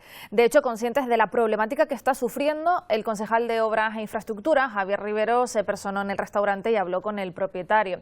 Dice que van a tratar de agilizar la obra también para que les afecte lo menos posible. Y ahora vamos con otra cuestión que seguro que le es muy familiar. ¿Usted está cansado de recibir llamadas de publicidad que no ha solicitado? Cada vez son más las empresas, ¿verdad?, las que se suman y aunque el gobierno intenta limitar su frecuencia, no es suficiente. La Policía Nacional nos explica cómo evitarlo con 2 herramientas.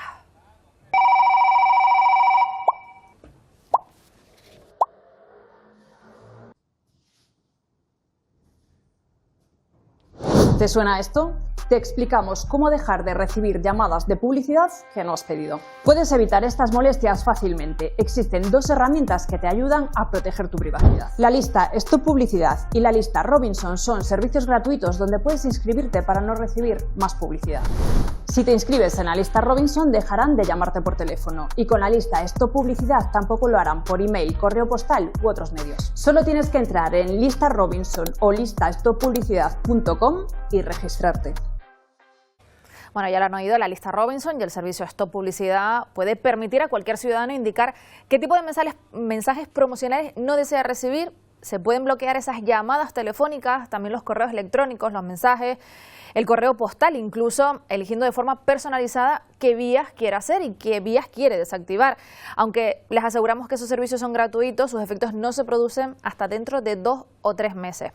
Pues con esta recomendación por parte de la Policía Nacional terminamos y les recordamos nuestro contacto, o si quieren denunciar alguna situación, pues pueden hacerlo a través del número de WhatsApp, el 679-773-238, y si prefieren hacerlo por correos electrónicos, pues lo pueden hacer a oficinadelespectador@tvcanaria.tv. Estamos atentos a los mensajes y cada miércoles pues vamos a intentar darles respuestas y ponernos en contacto con las administraciones pues para ver qué solución les dan a los problemas que ustedes plantean. Nos vamos ahora a la aldea de San Nicolás, en la isla de Gran Canaria, para conocer más detalles de un programa agrícola novedoso que está impulsado por la Cooperativa Agrícola del Norte, que busca, entre otros objetivos, transformar el campo canario con la recuperación de las tierras en desuso. En la aldea está nuestro compañero Luis Muro. Buenos días, Isaac. Buenos días, Canarias. Nos encontramos en la Olla del Viejo, en la aldea de San Nicolás, en Gran Canaria, y estamos rodeados de papayos o papayeros, como ustedes quieran, porque esta es una fruta tropical básica también en este proyecto novedoso, singular, único, considerado así por la Unión Europea por su composición, por su compromiso social y medioambiental, como decía, singular y único en Europa. Y estamos con el secretario de la Cooperativa Agrícola del Norte, que es la sociedad que ha impulsado, la cooperativa que ha impulsado, ha ideado y ha impulsado, ha puesto en marcha este programa agrícola que se llama La Iraga Tropical. Estamos con Víctor García. Víctor, buenos días. Buenos días, Luis. Bueno, la Iraga tropical busca mantener o recuperar terrenos agrícolas que estaban en desuso, también llamar a las nuevas generaciones para que se incorporen al mundo agrícola, pero todo eso gracias también a cultivos tropicales como este de la papaya. Sí, exactamente. Estamos trabajando en este proyecto para la recuperación del suelo agrícola, aprovechando la alta demanda y el aumento del consumo per cápita en Europa que hay de estas frutas. Hemos puesto en marcha una campaña de llamamiento a los agricultores para sumarse al proyecto y sobre todo a las nuevas generaciones para que se incorporen al sector primario con garantías de calidad y de tener una renta digna. Sí, porque Canarias tiene unas ventajas enormes en el cultivo de cara a Europa debido a cultivos de frutas tropicales como este. Sí, exactamente. Canarias tiene una ventaja competitiva con el resto de otras producciones por la situación geográfica, por el clima y por la profesionalización, la tecnificación que estamos promoviendo para este tipo de cultivos. Víctor García, secretario de la Cooperativa Agrícola del Norte, de aquí de la aldea de San Nicolás, muchísimas gracias. Gracias a ustedes. Buenos días. Bueno, pues Isaac, esta de verdad que tiene una pinta, las papayas tremenda, y cultivos como este son los que van a hacer posible ese proyecto, la Iraga tropical, de recuperar terrenos de cultivo de Gran Canaria en desuso y, como no, también atraer a las nuevas generaciones al campo. Una iniciativa, desde luego, muy interesante. Como interesante es conocer la previsión del tiempo. Emilia González, hoy sacamos el paraguas, no lo sacamos, yo no lo he traído. ¿No lo has traído, Isaac? Pues no. Tenías que haberlo traído, porque probablemente cuando entraste esta mañana estaba despejado, pero cuando salgas después a mediodía estará lloviendo. Mira, esperamos precipitaciones, de hecho ya ha empezado a llover en la isla de La Palma. Vamos a ver la imagen de satélite para situar dónde está ese sistema frontal a esta hora de la mañana.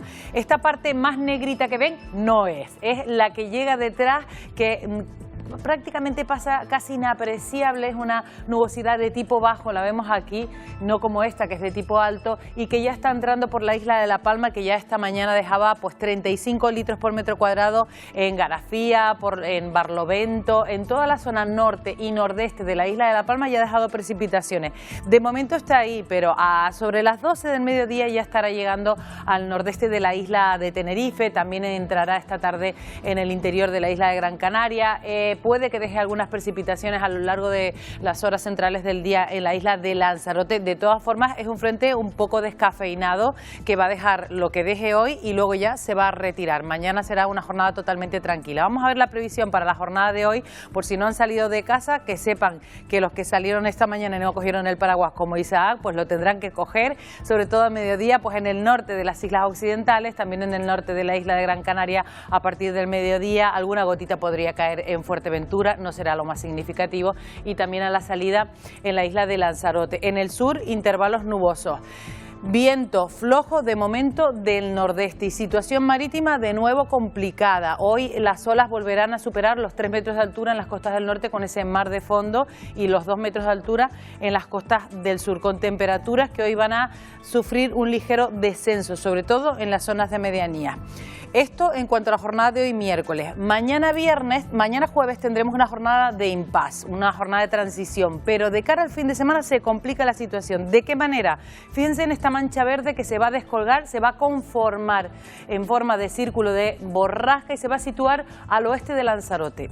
Esa borrasca durante el viernes, sábado y el domingo nos va a traer, aparte de un descenso importante de las temperaturas por debajo de los 4, incluso 6 grados bajo cero a 3.000 metros de altitud, que es este mapa, precipitaciones, viento fuerte y puede que la primera nevada de este invierno. Estaremos muy pendientes de si realmente esto se cumple con ese viento del noroeste. Vamos con esas posibles precipitaciones. El modelo marca hoy pues en el nordeste de La Palma, como ya se está cumpliendo, nordeste de Tenerife, de Gran Canaria. Y fíjense cómo poco a poco va manchándose más azul a partir del viernes por la tarde-noche, incluso con esos colores morados. Esto lo que está indicando es que desde hoy hasta ese viernes se va a acumular esa cantidad de precipitación. Todavía no coge el sábado ni el domingo, será mayor la cantidad que caiga con esa borrasca. Y vamos a ver el viento también, porque es importante destacar que hoy con el paso del frente se va a notar, fíjense en ese frente cómo se va a notar que la racha se intensifica, así mismo que pase ese frente del nordeste, en los extremos noroeste, luego se limpia el mapa porque mañana no habrá viento, pero luego se vuelve a complicar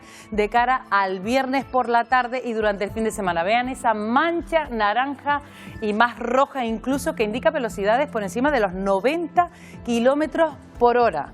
Esto será de cara al fin de semana, es un poquito el avance de lo que puede llegar porque este fin de semana, como bien sabes, hay mucho movimiento de carreteras, hay muchas cenas de Navidad, hay muchos almuerzos de Navidad y bueno, vamos a tener que tener precaución y por cierto, no lo he dicho, pero la situación marítima durante este fin de semana será incluso peor que la que tuvimos días atrás, es decir, el oleaje podría superar los 6 metros de altura. También lo vamos a ir avanzando poquito a poco. Bueno, o sea que hoy paraguas y me he quedado pensando en el fin de semana con la borrasca, pero como tú bien dices, va a haber muchos desplazamientos.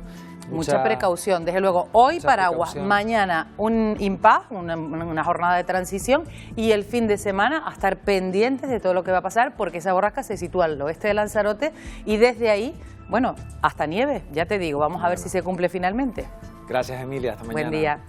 Bueno, pues esta misma mañana un equipo de esta casa ha sido testigo de una persecución de la Guardia Civil en la aldea de San Nicolás, en la isla de Gran Canaria. Seguían a un vehículo que circulaba a toda velocidad hacia el casco en el barrio de Los Cardones, chocó con otro vehículo y perdió el parachoques, como pueden ver en esta imagen. Se desconoce de momento el origen de la persecución. El conductor ha sido detenido.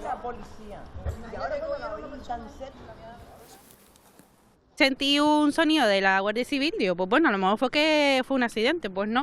Venía un coche, un C2, dándose la fuga, bajó por aquí para abajo y se estampó contra el coche de mi prima. Entonces la Guardia Civil corrió por aquí para abajo y fue detrás del coche. Y antes de despedirnos siempre toca hasta ahora la última hora precisamente que nos ofrece Eva Trujillo.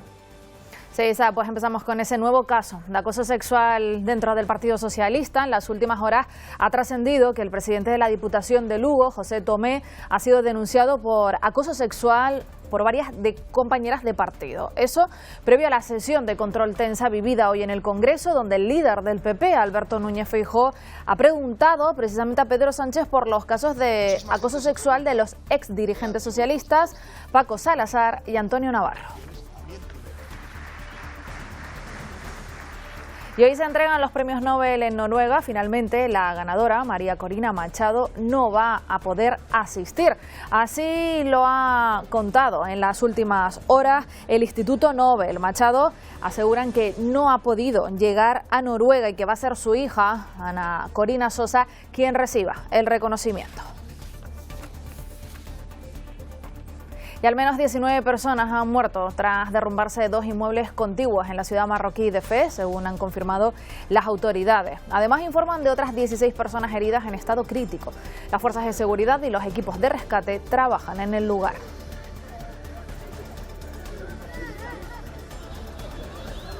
Pues esto es todo por hoy, Isaac. Gracias, Eva. El calor de la Navidad es el villancico con el que Radio Televisión Canaria quiere felicitarles las fiestas.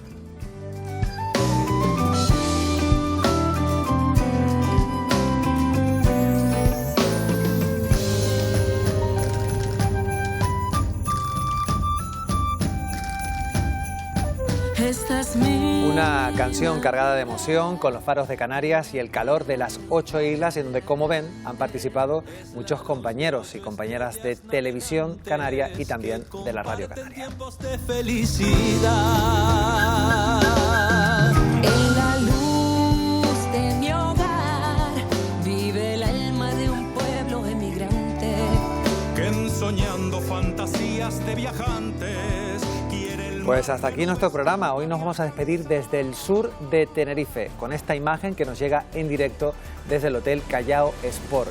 Está previsto hasta ahora que se cumpla ya el plazo para que las 300 personas que ocupaban este hotel lo abandonen. Ya saben que pueden seguir informados de este y otros asuntos en nuestras redes sociales, la web y en el Telenoticias 1 a partir de las 2:30. Nosotros regresamos mañana a las 8 para darles los buenos días, Canarias.